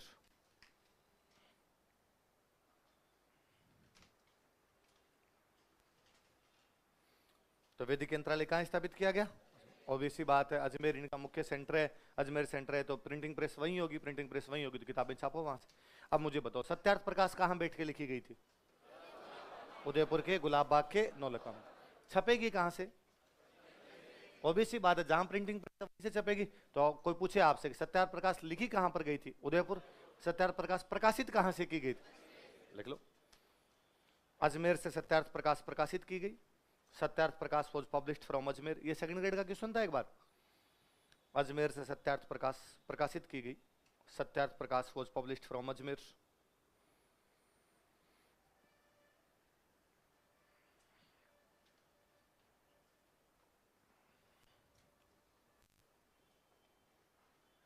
उस समय जोधपुर में एक प्रधानमंत्री हुआ करते जिनका नाम था सर प्रताप। क्या नाम था? सर तो अंग्रेजों की उपाधि दी हुई थी, प्रताप सिंह नाम था, सर प्रताप नाम से फेमस हुए। उन्होंने स्वामी जी कहा कि स्वामी जी जोधपुर भी आओ यार कभी। लिखो, प्रधानमंत्री सर प्रताप के बुलाने पर, on invitation of PM sir Pratap. प्रधानमंत्री सर प्रताप के बुलाने पर, on invitation of PM sir Pratap. प्रधानमंत्री सर प्रताप के बुलाने पर, on invitation of PM sir Pratap, Swami ji Jodhpur गए। स्वामी जी विजिटेड जोधपुर। स्वामी जी जोधपुर गए। स्वामी जी विजिटेड जोधपुर। वहां स्वामी जी का मन लग गया। वहां स्वामी जी, जोधपुर के राजा हुआ करते जसवंत सिंह सेकंड। राजा कौन थे? ये बड़े प्रभावित थे स्वामी जी से। इनके एक मंत्री हुआ करते राव राजा तेज सिंह। मंत्री के नाम क्या था? ये बड़े प्रभावित थे। ये सारे के सारे बात मानते हैं। तो फिर स्वामी जी को लगाया थोड़े दिन यहीं पर बैठे। लिखो, जोधपुर महाराजा जसवंत सिंह सेकंड, जोधपुर महाराजा जसवंत सिंह सेकंड तथा उनके मंत्री Rao Raja Tej Singh and his minister Rao Raja Tej Singh. Jodhpur Maharaja Jaswant Singh second तथा उनके मंत्री Rao Raja Tej Singh. Jodhpur Maharaja Jaswant Singh second and his minister Rao Raja Tej Singh तथा उनके मंत्री राव राजा तेज सिंह भी स्वामी जी से प्रभावित थे। Were also influenced with Swami ji. भी स्वामी जी से प्रभावित थे तथा उनके मंत्री राव राजा तेज सिंह भी स्वामी जी से प्रभावित थे। Were also influenced with Swami ji. तो फिर स्वामी जी वहीं रहने लग गए। और राजा मतलब स्वामी जी का इतना कद्र करे, सर प्रताप खूब स्वामी जी को माने। स्वामी जी खुद सर प्रताप को खूब मानते थे कि भाई नहीं सर प्रताप, मुझे मेरा एक लेटर पढ़ा हो स्वामी जी का, सर प्रताप बीमार हुए तो स्वामी जी उनको लेटर लिखते हैं कि सर प्रताप मैंने सुना है कि तुम बीमार हो, तुम जल्दी से जल्दी अपने स्वास्थ्य को ठीक करो, तुम्हारे पर पूरे भारत को सुधारने की जिम्मेदारी है, यदि तुम ही बीमार हो जाओगे तो भारत को सुधारेगा कौन। कि मतलब उनको इतना कॉन्फिडेंस रहा होगा कि यार भारत में आर्य समाज का यदि कोई प्रचार प्रसार करेगा तो कौन करेगा? सर प्रताप करेंगे। तो वहां जोधपुर में कई दिन तक रम गए, वहीं रहने लगे। राजा ने भी छुट्टी दी, स्वामी जी कहीं भी आ सकते हैं, कहीं भी जा सकते हैं, स्वामी जी की एंट्री पर किसी भी प्रकार का बैन नहीं, कभी आए कभी जाए, मेरे मिलने के लिए स्वामी जी के दरवाजे हमेशा खुले। जोधपुर के अंदर एक महल है, राय का बाग महल, पढ़ा था हमने। सिंह सेकंड की एक रानी थी जिसने उस महल का निर्माण, फर्स्ट की रानी ने निर्माण करवाया था। एक बार राजा जसवंत सिंह सेकंड उस राय का बाग महल के अंदर रुके हुए, उस महल में वहां पे रुके हुए थे। उस दिन उनके पास राजा की गर्लफ्रेंड आई हुई, नन्ही जान। क्या नाम था? अब राजाओं के टाइम में बहुत कॉमन चीजें हुआ करती थी, इसमें कुछ यूं अचरज करने वाली भी बात नहीं है। हर समाज के सामाजिक मूल्य अलग अलग प्रकार के होते हैं, उस समय के सामाजिक मूल्य उसी प्रकार के थे। वो नन्ही जान आई हुई और बाहर से गेट कीपर बेचारा भागा भागा यार, उसने कहा कि स्वामी जी आ रहे हैं महल के अंदर। तो राजा को लगा यार स्वामी जी अभी इसको देखेंगे मेरे साथ तो फालतू में 4 डायलॉग सुनाएंगे, तो उन्होंने नन्ही जान को कहा कि रवाना हो लो, फटाफट फटाफट रवाना।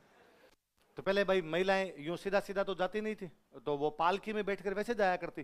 तो पालकी वालों को कहा फटाफट पालकी लाओ, इसको लेके जाओ। तो बेचारे वो 4 पालकी वाले आए, पालकी उठा के लेके आए, नीचे रखने लगे पालकी। तो जसवंत सिंह जी ने कहा ना ना ना ना, तुम नीचे मत रखो रे, तुम इसको नीचे रखोगे फिर ये बैठेगी फिर उठाओगे, तुम एक काम करो, तुम ये खड़े रहो, मैं इसको उठा के बिठा दूंगा। पालकी वाले खड़े, राजा जी ने नन्ही जान को उठाया, बस यहाँ लिया ही था तो स्वामी जी आ गए। अब राजा जी शाहरुख खान वाले पोज में खड़े हैं, नन्ही जान को हाथ में लिए, और स्वामी जी गुस्सा आया। स्वामी जी ने डायलॉग सुना दिया, राजा हो गए ये काम करते हो, फिर तुमसे जनता क्या सीखेगी। यथा राजा तथा प्रजा होता है, जहाँ राजा ऐसा होगा वहां पे जनता भी ऐसी हो जाएगी। मैं देखता हूँ तुम समाज में सुधार करोगे, तुम खुद ये काम करते हो। नन्ही जान को भी 5-7 डायलॉग सुना दिए। राजा तो समझदार आदमी था, राजा ने फिर भी सॉरी सॉरी सॉरी सॉरी बोल के काम चला लिया होगा। महिला नन्ही जान, उनको बुरा लगा और उसको लगा किस बात के डायलॉग सुनाए जा रहे हैं। ऐसा क्लेम किया जाता है, ऐसा कहा जाता है कि नन्ही जान ने जहर मिला दिया उनके खाने में, स्वामी जी की डेथ हो गई थी। तो जान नन्ही थी पर स्वामी जी की जान ले गई। ये भी क्लेम है, हालांकि एग्जैक्टली नहीं ऐसा हुआ कि नहीं हुआ। हुआ ये था कि उसके थोड़ी देर बाद में स्वामी जी ने खाना खाया था, उसके बाद उनको उल्टियां होनी शुरू हो गई थी। ऐसा माना जाता है कि खाने में जहर था, नन्ही जान ने मिलवा दिया होगा। फिर डॉक्टरों ने यहाँ इलाज विलाज किया थोड़ा, फिर आबू भेज दिया कि यार आबू चले जाओ। पहाड़ों में कहते हैं कि जलवायु अच्छी होती है तो वहां पे बंदा जल्दी रिकवर होता है, तो आबू जाके ठीक हो गए थे। फिर वहां से वापस अजमेर है, अजमेर में वापस तबीयत बिगड़ी। फिर 30 अक्टूबर 1883 को दिवाली का दिन था, स्वामी जी की अजमेर में डेथ हो गई थी। यहाँ पे लिखो, जसवंत सिंह सेकंड की प्रेमिका नन्ही जान ने, नन्ही जान be loved of Jaswant Singh second, Jaswant Singh second की प्रेमिका नन्ही जान ने, नन्ही जान be loved of Jaswant Singh second, Jaswant Singh second की प्रेमिका नन्ही जान ने स्वामी जी को जहर दे दिया था, gave poison to Swami ji. Swami ji को जहर दे दिया था, gave poison to Swami ji.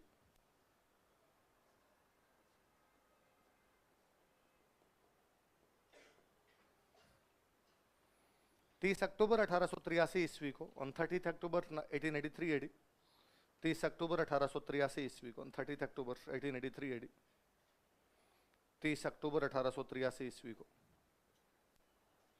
Deepawali के दिन अजमेर में स्वामी जी की मृत्यु हो गई थी। Swami ji died at Ajmer on Deepawali. Deepawali के दिन अजमेर में स्वामी जी की मृत्यु हो गई थी। Swami ji died at Ajmer on Deepawali. Deepawali के दिन अजमेर में स्वामी जी की मृत्यु हो गई थी। Swami ji died at Ajmer on Deepawali. पर आर्य समाज का काम तो आगे भी चला भाई, स्वामी जी की डेथ हो गई तो क्या है। तो आर्य समाज का काम राजस्थान में किस किसने किया, लिखो आर्य समाज के कार्यकर्ता, वर्कर्स ऑफ आर्य समाज, आर्य समाज के कार्यकर्ता।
बताओ देखिए, मेवाड़ में कौन थे?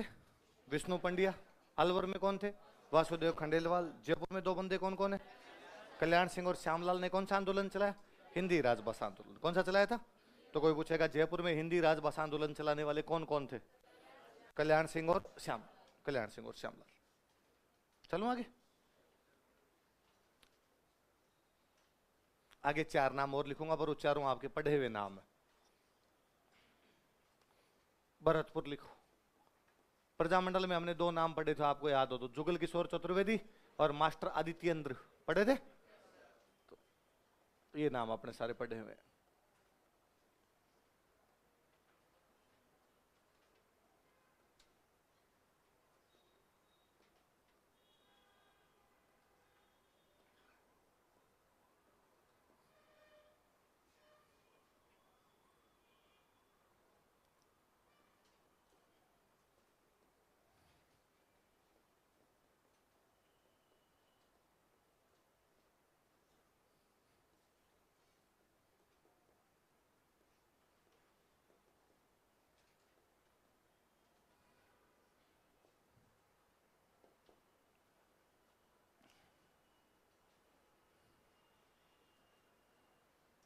दो अजमेर में लिख लो, ये नाम भी आपके पढ़े हुए होंगे।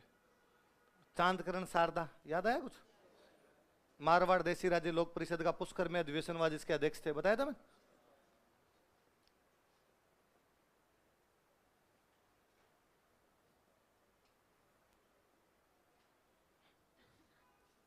रिनी के भाई थे हरविलास शारदा।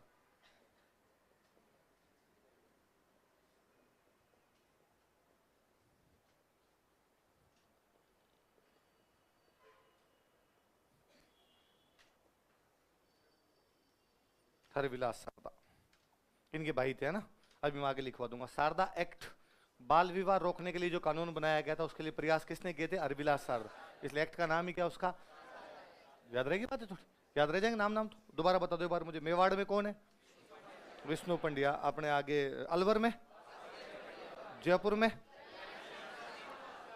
और भरतपुर में मास्टर आदित्येंद्र, और लास्ट में आपके अजमेर में हरविलास।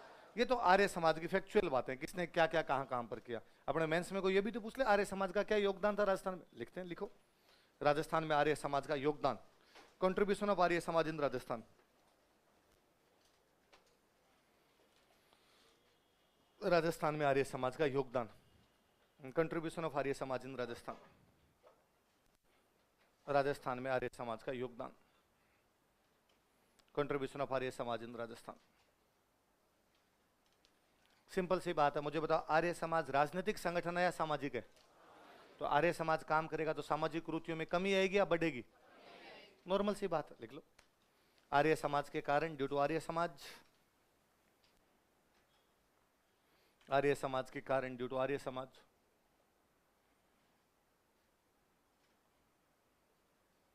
राजस्थान में सामाजिक कुरीतियों में कमी आई थी। सोशल बेड कस्टम्स व रिड्यूस्ड इन राजस्थान। राजस्थान में सामाजिक कुरीतियों में कमी आई थी।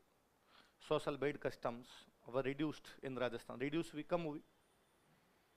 राजस्थान में सामाजिक कुरीतियों में कमी आई थी। सोशल बेड कस्टम्स व रिड्यूस्ड इन राजस्थान।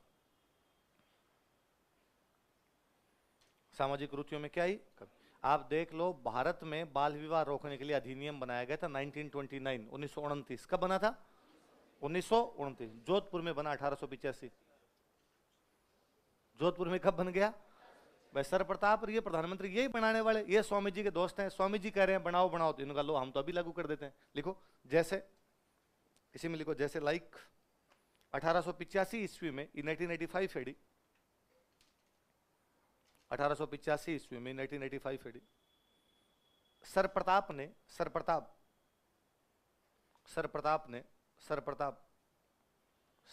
ने जोधपुर में बाल विवाह प्रतिरोधक अधिनियम पारित किया था। Sir Pratap past child marriage prevention act in Jodhpur. Jodhpur में बाल विवाह प्रतिरोधक अधिनियम पारित किया था। Sir Pratap past child marriage prevention act in Jodhpur. Jodhpur में बाल विवाह प्रतिरोधक अधिनियम पारित किया गया था। Child marriage prevention act in Jodhpur. याद रहेगी बात। और सुनो देखो, सारी की सारी सामाजिक कुरीतियां महिलाओं से संबंधित है। भाई बाल विवाह का असर किस पे पड़ेगा? महिलाओं। सती प्रथा का असर किस पे पड़ेगा? महिला। विधवाओं की शादी नहीं करते, असर किस पे पड़ेगा? महिला। बच्चियों को पढ़ाते नहीं, असर किस पे पड़ता है? महिला। एक मॉडर्न इंडिया पढ़ोगे तो आगे एक बहुत अच्छा वहां कोटेशन है कि 18वीं शताब्दी के भारतीय समाज को जंग लग गया था। 18वीं शताब्दी के भारतीय समाज को जंग लगना समझते हो? जंग लग गया था क्योंकि उसका नरित्व अवरुद्ध हो गया था। उसका जो फेमिनिज्म होता है वो ब्लॉक था। एक गाड़ी के दो पहिए, एक पुरुष और एक महिला, वो पहिया पंक्चर है तो आपका कभी भी समाज आगे नहीं जा पाएगा। इसलिए 17वीं 18वीं शताब्दी का अपना जो समाज है भेद रुका हुआ सा समाज है, क्योंकि आपका एक पहिया उसके अंदर काम नहीं कर रहा है। जब सुधार होंगे तो वो पहिया काम करेगा, तो महिलाओं से संबंधित सामाजिक कुरीतियां दूर होगी, तो महिला सशक्तिकरण को बढ़ावा मिलेगा, कमी आएगी? देखो, महिलाओं से संबंधित सामाजिक कुरीतियां कम हुई। Social bad customs related to women were reduced. महिलाओं से संबंधित सामाजिक कुरीतियां कम हुई।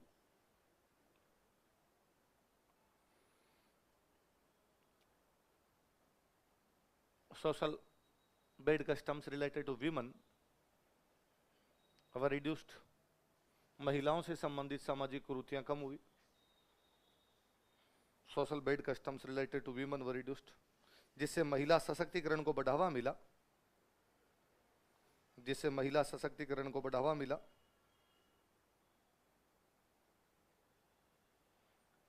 विच प्रमोटेड वीमेन एम्पावरमेंट, जिससे महिला सशक्तिकरण को बढ़ावा मिला। विच प्रमोटेड वीमेन एम्पावरमेंट, किसको बढ़ावा मिला? महिला सशक्तिकरण को बढ़ावा मिला। इसी में एग्जांपल लिखो अपने। ये चांदकरण शारदा थे, इनकी पत्नी थी सुखदा देवी। क्या नाम था? इन्होंने बाकायदा समाज सुधार में बढ़ चढ़ के भाग लिया था। एग्जांपल लिखो, जैसे लाइक सुखदा देवी ने समाज सुधार में बढ़ चढ़कर भाग लिया था। कोष्टक में लिखना चांदकरण शारदा की पत्नी, याद नहीं रहे तो। सुखदा देवी ने समाज सुधार में बढ़ चढ़कर भाग लिया था। Sukhda Devi actively participated in social reforms. Sukhda Devi ने समाज सुधार में बढ़ चढ़कर भाग लिया था।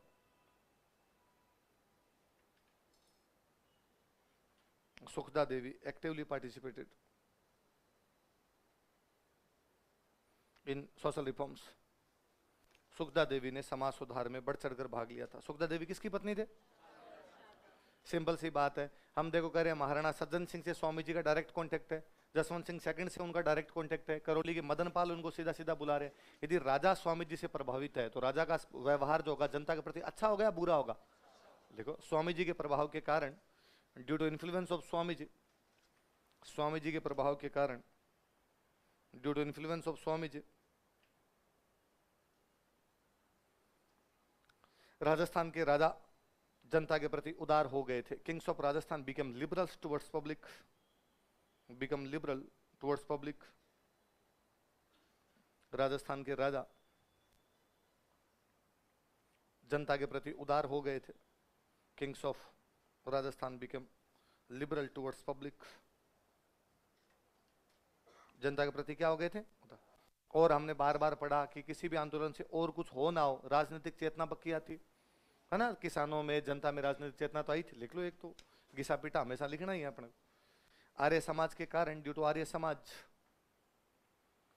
आर्य समाज के कारण, ड्यू टू आर्य समाज, राजस्थान में राजनीतिक चेतना का संचार हुआ। पॉलिटिकल अवेयरनेस वॉज इन्फ्यूज्ड इन राजस्थान। राजस्थान में राजनीतिक चेतना का संचार हुआ। पॉलिटिकल अवेयरनेस वॉज इन्फ्यूज्ड इन राजस्थान। राजस्थान में किसका संचार हुआ? राजनीतिक चेतना का संचार हुआ।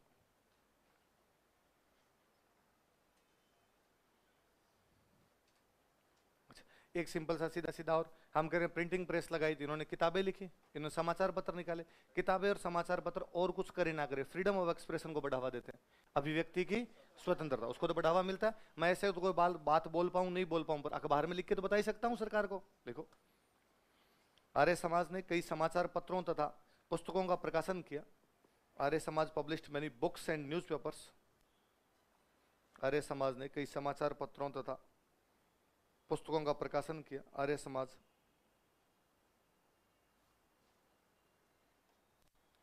आर्य Samaj published many books and newspapers.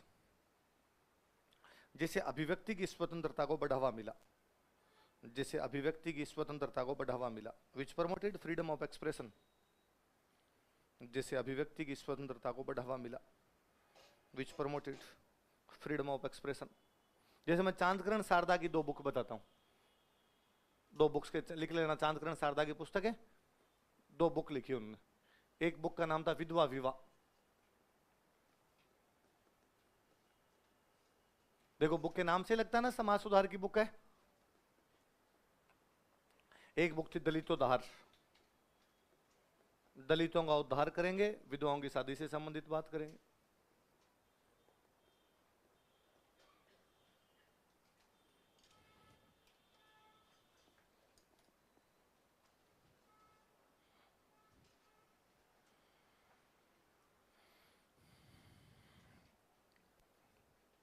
कौन कौन सी बुक है बताओ देखिए।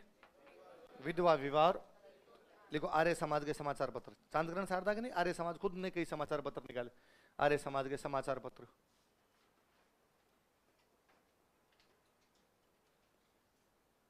जग हितकारक,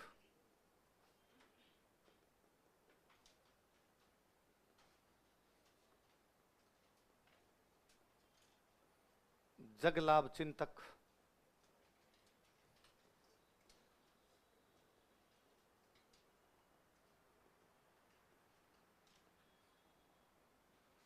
परोपकारक, तो नाम से लगता ना सब समाज सुधार वाले से अखबार।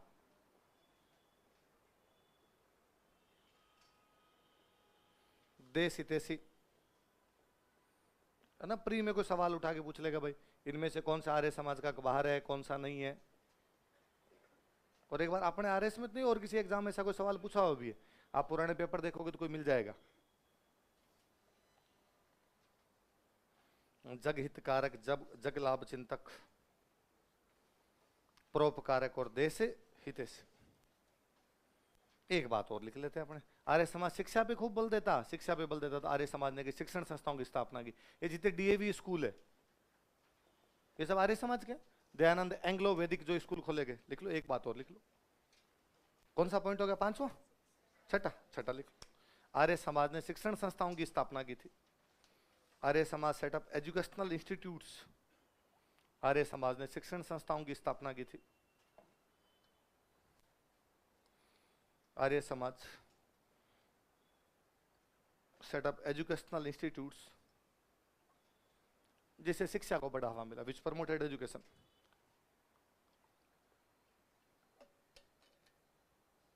जिसे शिक्षा को बढ़ावा मिला, विच प्रमोटेड एजुकेशन। किसको बढ़ावा मिला, शिक्षा। ये भाई आर्य समाज लिख दोगे। अब कोई प्री में पूछेगा तो फैक्ट हमारे पास खूब सारे हो गए, और मेंस में पूछे तो भी बातें याद रहेगी। कौन महिला, पुरुष, किताबें, समाचार पत्र सारे याद रखना। अगले संगठन का नाम लिखो, देश हितैषिणी सभा।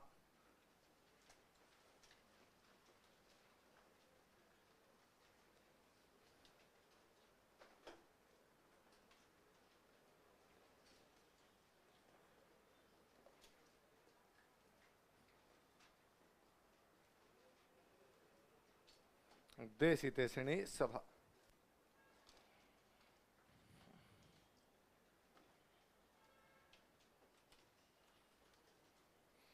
देश हितैषिणी सभा।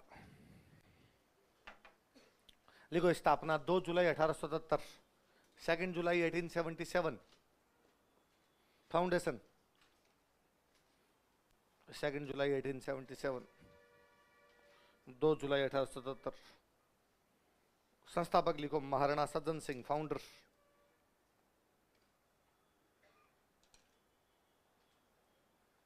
संस्थापक महाराणा सज्जन सिंह, फाउंडर महाराणा सज्जन सिंह। अच्छा अभी एक कवि राजा का नाम पढ़ रहे थे हम, क्या नाम था वो? महाराणा सज्जन सिंह के दरबार में ही है, तो वो भी इसके सदस्य थे। लिखो कवि राजा श्यामल दास जी भी इस सभा के सदस्य थे। कवि राजा Shyamal Das ji was also member of this सभा। कवि राजा श्यामल दास जी भी इस सभा के सदस्य थे। कवि राजा Shyamal Das ji was also member of this सभा।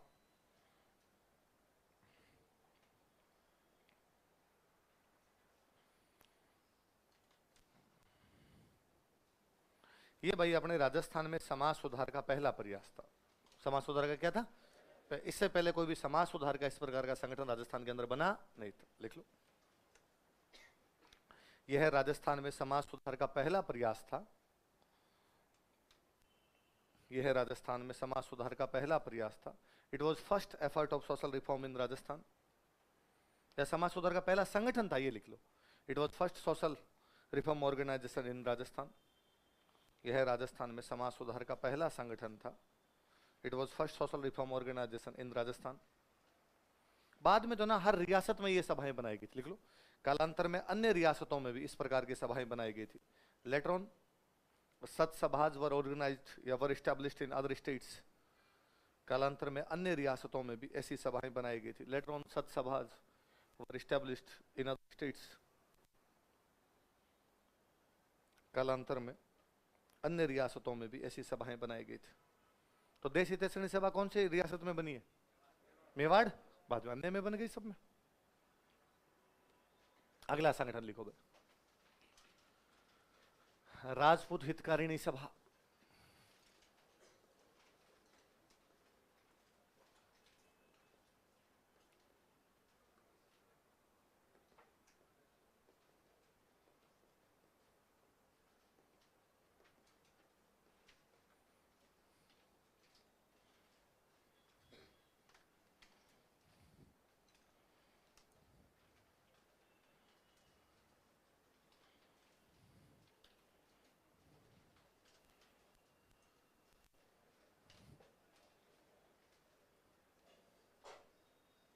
कौन बताओ, देखिए कौन से संगठन है? राजपूत हितकार। लिखो, स्थापना 1889, फाउंडेशन 1889।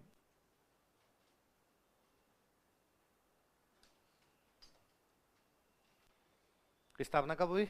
1889। संस्थापक लिखो, वोल्टर।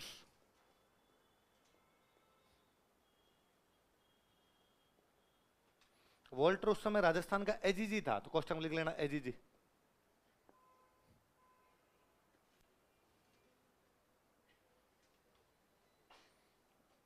याद आया वोल्टर आपके? 57 की क्रांति के बाद के प्रभाव में मैंने लिखा है कि एक अंग्रेज अधिकारी वोल्टर ने कहा था कि राजा महाराजाओं के बच्चों के लिए अलग से स्कूल तथा कॉलेज होने चाहिए। 1869 में वोल्टर प्लान दिया गया, जिसके तहत 1875 में अजमेर में मेयो कॉलेज की स्थापना पड़ा था। 1869 में वो जो वोल्टर ये कह रहा था कि राजा महाराजाओं के बच्चों के लिए अलग के स्कूल होने चाहिए, वो वोल्टर बाद में राजस्थान का एजीजी बना। तो 1889 के अंदर उसने कौन सी संस्था बनाई? राजपूत हितकारिणी सभा। अच्छा, वोल्टर ये चाहता था कि मैं राजाओं को सुधार दूं। यदि राजा सुधर जाएंगे तो जनता अपने आप सुधर जाएगी, क्योंकि यथा राजा तथा प्रजा। नीचे लिखो, वोल्टर राजपूतों में समाज सुधार करना चाहता था। Walter wanted to make social reform in Rajputs.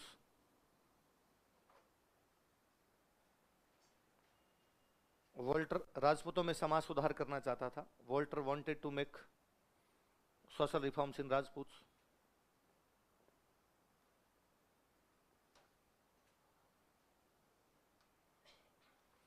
राजपूतों में क्या करना चाहता था? अतः इसके लिए सो फॉर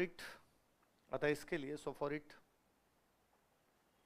उसने अजमेर में 2 अधिवेशन आयोजित किए। ही ऑर्गेनाइज्ड या ही कंडक्टेड 2 कॉन्फ्रेंसेज एट अजमेर। उसने अजमेर में 2 अधिवेशन आयोजित किए। ही कंडक्टेड 2 ऑर्गेनाइजेशंस एट अजमेर। उसने अजमेर में 2 अधिवेशन आयोजित किए। He conducted 2 organizations at Ajmer. अधिवेशनों में क्या निर्णय निकल के आए? लिखो, अधिवेशन के निर्णय, डिसीजंस ऑफ कॉन्फ्रेंस। अधिवेशन के निर्णय, डिसीजंस ऑफ कॉन्फ्रेंसेज।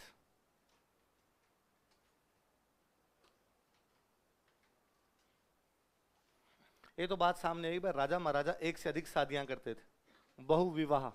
क्या करते थे? तो राजाओं को समझाया कि यार तुम एक से अधिक शादियां करते हो, तुम्हारी तो पार पड़ जाती है, तुम्हारा देखे देखी लोग कर लेते हैं, उनकी जिंदगी उलझ के रह जाती है, इसलिए यार तुम रोकोगे तो बाकी जगह भी रुक जाएगा। और फिर बहुविवाह अपने आप में महिलाओं के खिलाफ अत्याचार है। पॉलीगेमी महिलाओं के प्रति अत्याचार है। इसका मतलब आप समझते हो कि महिला की ट्रॉफी है, कितनी भी लाई जा सकती है। तो ये महिला के प्रति कुरीति है, इसे बंद किया जाना चाहिए। तुम बंद करोगे, देखने वाले लोग अपने आप बंद कर देंगे इसको। लिखो, बहुविवाह समाप्त किया जाना चाहिए। Polygamy should be ended. बहुविवाह समाप्त किया जाना चाहिए। Polygamy should be ended.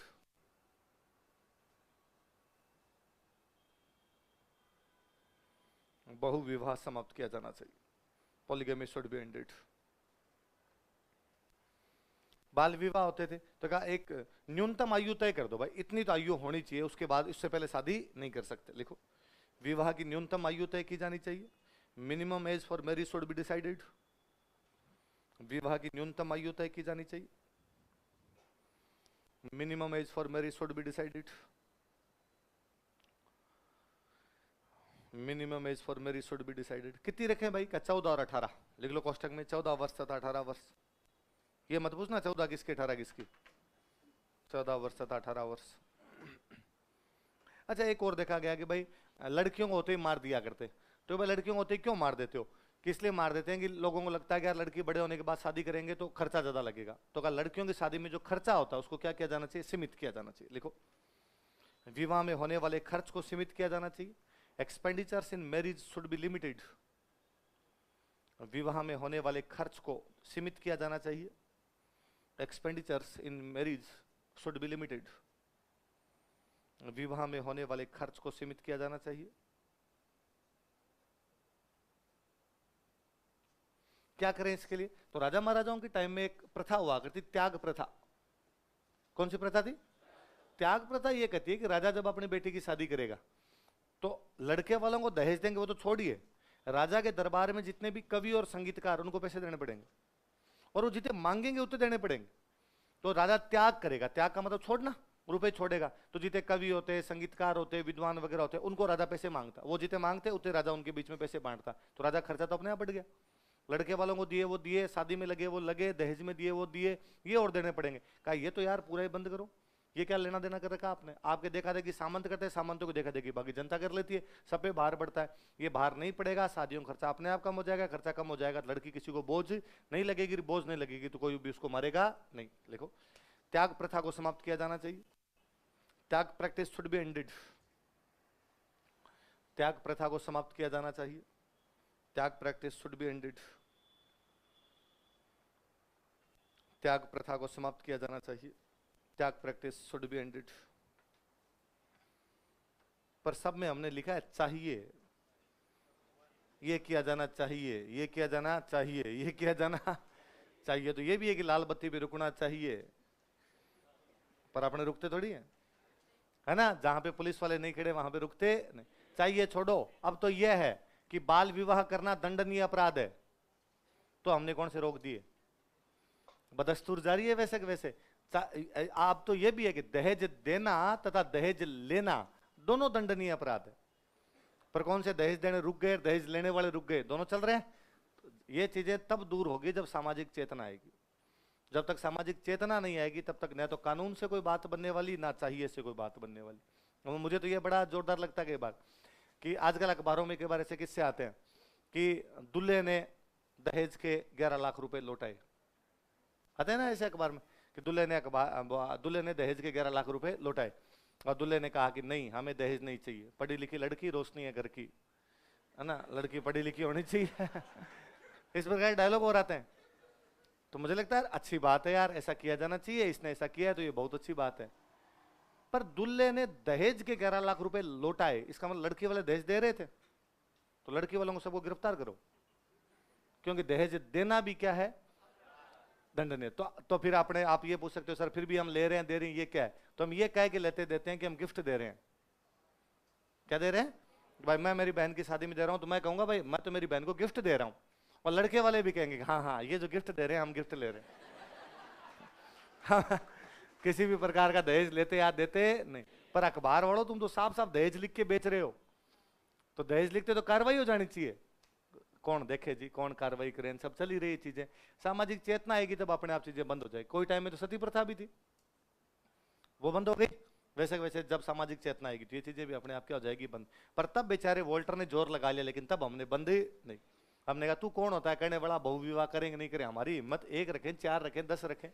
फिर 1936 में जाता था, संगठन ही समाप्त कर दिया गया था। बस लीगल बाउंडेशन तो थी नहीं, लीगल बाउंडेशन नहीं थी, इसलिए समाज सुधार का कोई भी प्रयास सफल नहीं हो पाया। नीचे लाइन चेंज करके लिखो, कानूनी बाध्यता नहीं होने के कारण, due to lack of legal boundation, कानूनी बाध्यता नहीं होने के कारण, due to lack of legal boundation, कानूनी बाध्यता नहीं होने के कारण, due to lack of legal foundation, समाज सुधार के प्रयास सफल नहीं हो पाए थे। Social reforms should not be succeed, समाज सुधार के प्रयास सफल नहीं हो पाए थे। Social reforms should not be succeed. अतः 1936 ईस्वी में, सो इन 1936 एडी, अतः 1936 ईस्वी में, सो इन 1936 एडी, यह संगठन बंद कर दिया गया था। This organisation was closed.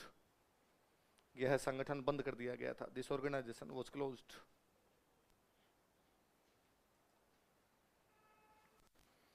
यह संगठन क्या कर दिया गया था? बंद कर दिया गया था। चले आगे, अगला लिखो। वीर भारत सभा,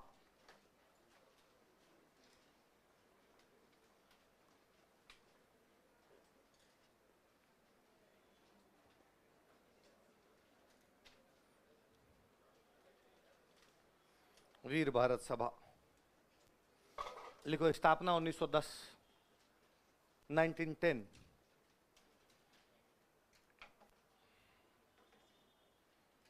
संस्थापक केसरी सिंह बारट। ये सवाल पूछा हुआ है, स्टार लगाना। सन के और संस्थापक दोनों के, दोनों एक साथ पूछे। संस्थापक केसरी सिंह बारट, फाउंडेशन 1910, फाउंडर केसरी सिंह बारट। अच्छा, यदि आपको थोड़ा बहुत याद हो तो मैंने बीच में एक संगठन का नाम लिखवाया था आपको, अभिनव भारत। याद है? हमने पढ़ा था कि अभिनव भारत का प्रतीक चिन्ह जो है वो हमारा विजय स्तंभ है। पढ़ा था हमने। वीर सावरकर का क्रांतिकारी संगठन, ये भी बताया था।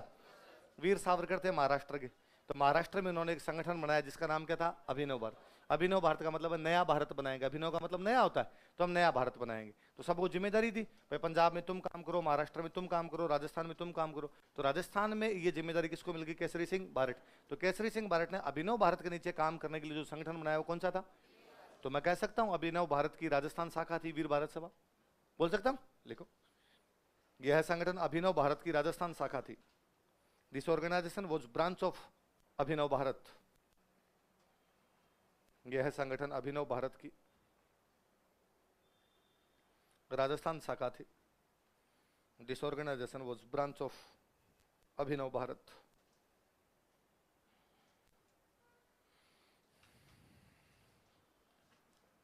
अगला लिखो, हिंदी साहित्य समिति। इंग्लिश में ही लिखना भाई ना, हिंदी साहित्य समिति।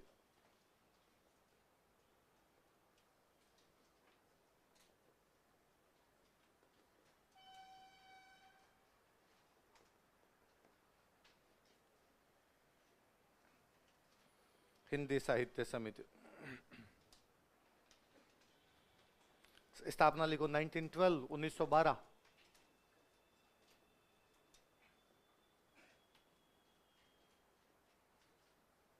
संस्थापक लिखो जगन्नाथ दास अधिकारी।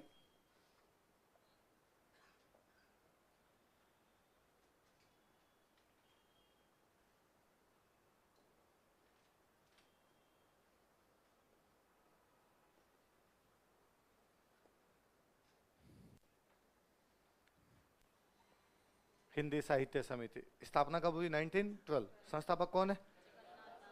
इन साहित्य समिति वालों ने 1927 में भरतपुर के अंदर अपने एक हिंदी सम्मेलन आयोजित करवाया। क्या आयोजित करवाया? हिंदी, लिख लो। 1927 ईस्वी में, इन 1927 एडी, 1927 ईस्वी में, इन 1927 एडी, भरतपुर में हिंदी सम्मेलन का आयोजन किया गया। Hindi conference was conducted at Bharatpur. Bharatpur में हिंदी सम्मेलन का आयोजन किया गया। Hindi conference was conducted at Bharatpur.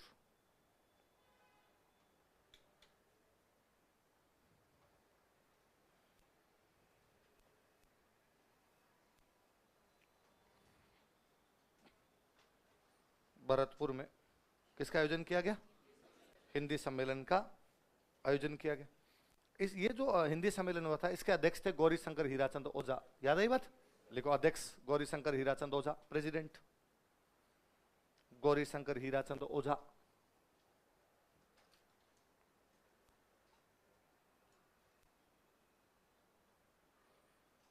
सम्मेलन का अध्यक्ष याद रखना ना, कौन है बताओ देखिए?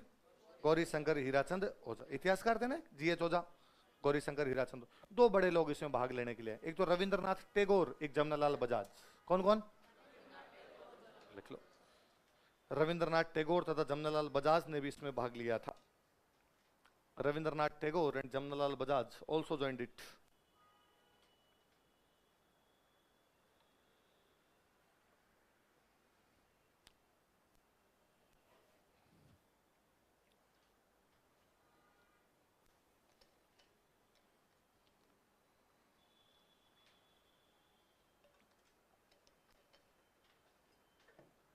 रविंद्रनाथ टैगोर तथा जमनालाल बजाज ने भी इसमें भाग लिया, याद रह जाएगी बात।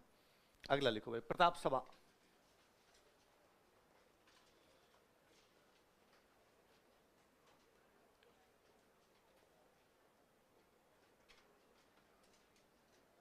प्रताप सभा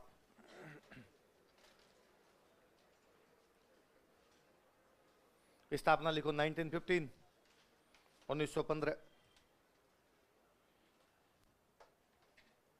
1915, 1915। संस्थापक लिखो बलवंत सिंह मेहता, याद है? कौन से प्रजामंडल से जुड़े हुए थे? मेवाड़। इसका मतलब प्रताप सभा मेवाड़ में बनेगी। वैसे महाराणा प्रताप मेवाड़ की राजा है। बलवंत सिंह मेहता।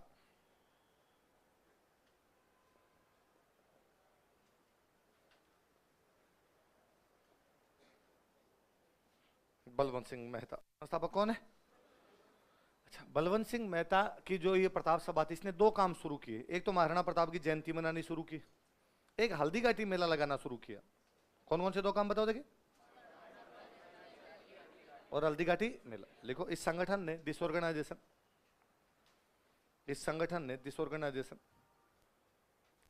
प्रताप जयंती मनाना तथा हल्दी घाटी मेला लगाना शुरू किया था। Started to celebrate Pratap Jayanti and conduct Haldighati fair.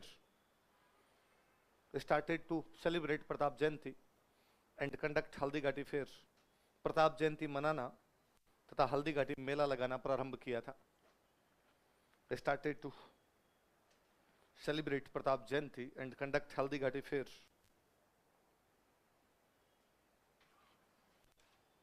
Pratap जयंती मनाना तथा हल्दीघाटी मेला लगाना शुरू किया था। कौन से संगठन ने? प्रताप सभा। कब बनाया गया? किसके द्वारा? अगला भाई स्टार लगा के संगठन लिखो, राजपूताना मध्य भारत सभा। इंग्लिश में यही लिखना, राजपूताना मध्य भारत सभा।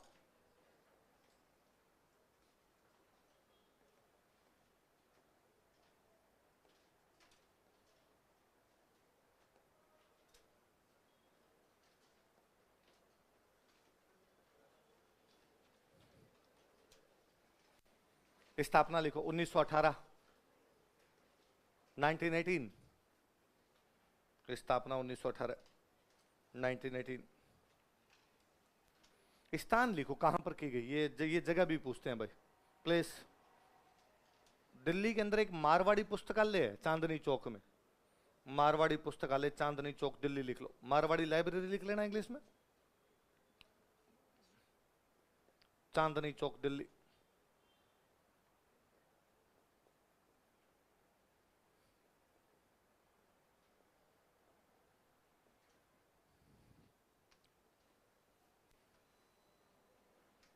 कहां पर स्थापना होता था?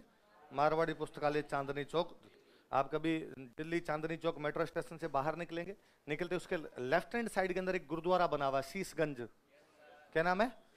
जहां औरंगजेब ने सिखों के 9वें गुरु तेग बहादुर जी का सिर काट लिया था, इसलिए गुरुद्वारे का नाम क्या है उसका? शीशगंज। आप राइट में चलेंगे, गली है लंबी सी, उस गली में चलते थोड़ा सा राइट के अंदर एक डबल मंजिल की बिल्डिंग है, ऊपर वाली मंजिल के ऊपर आज भी लिखा हुआ है मारवाड़ी पुस्तकालय। उस मारवाड़ी पुस्तकालय में बैठ के हमारा कौन सा संगठन बनाया गया?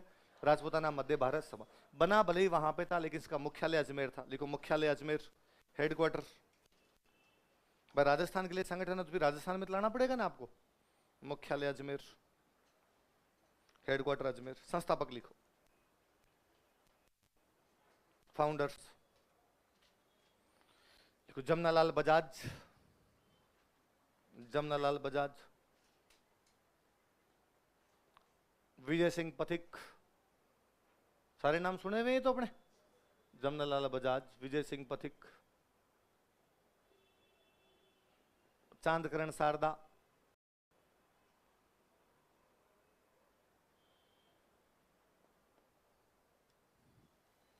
कौन कौन से बताओ देखिए। गणेश शंकर विद्यार्थी, गणेश शंकर विद्यार्थी,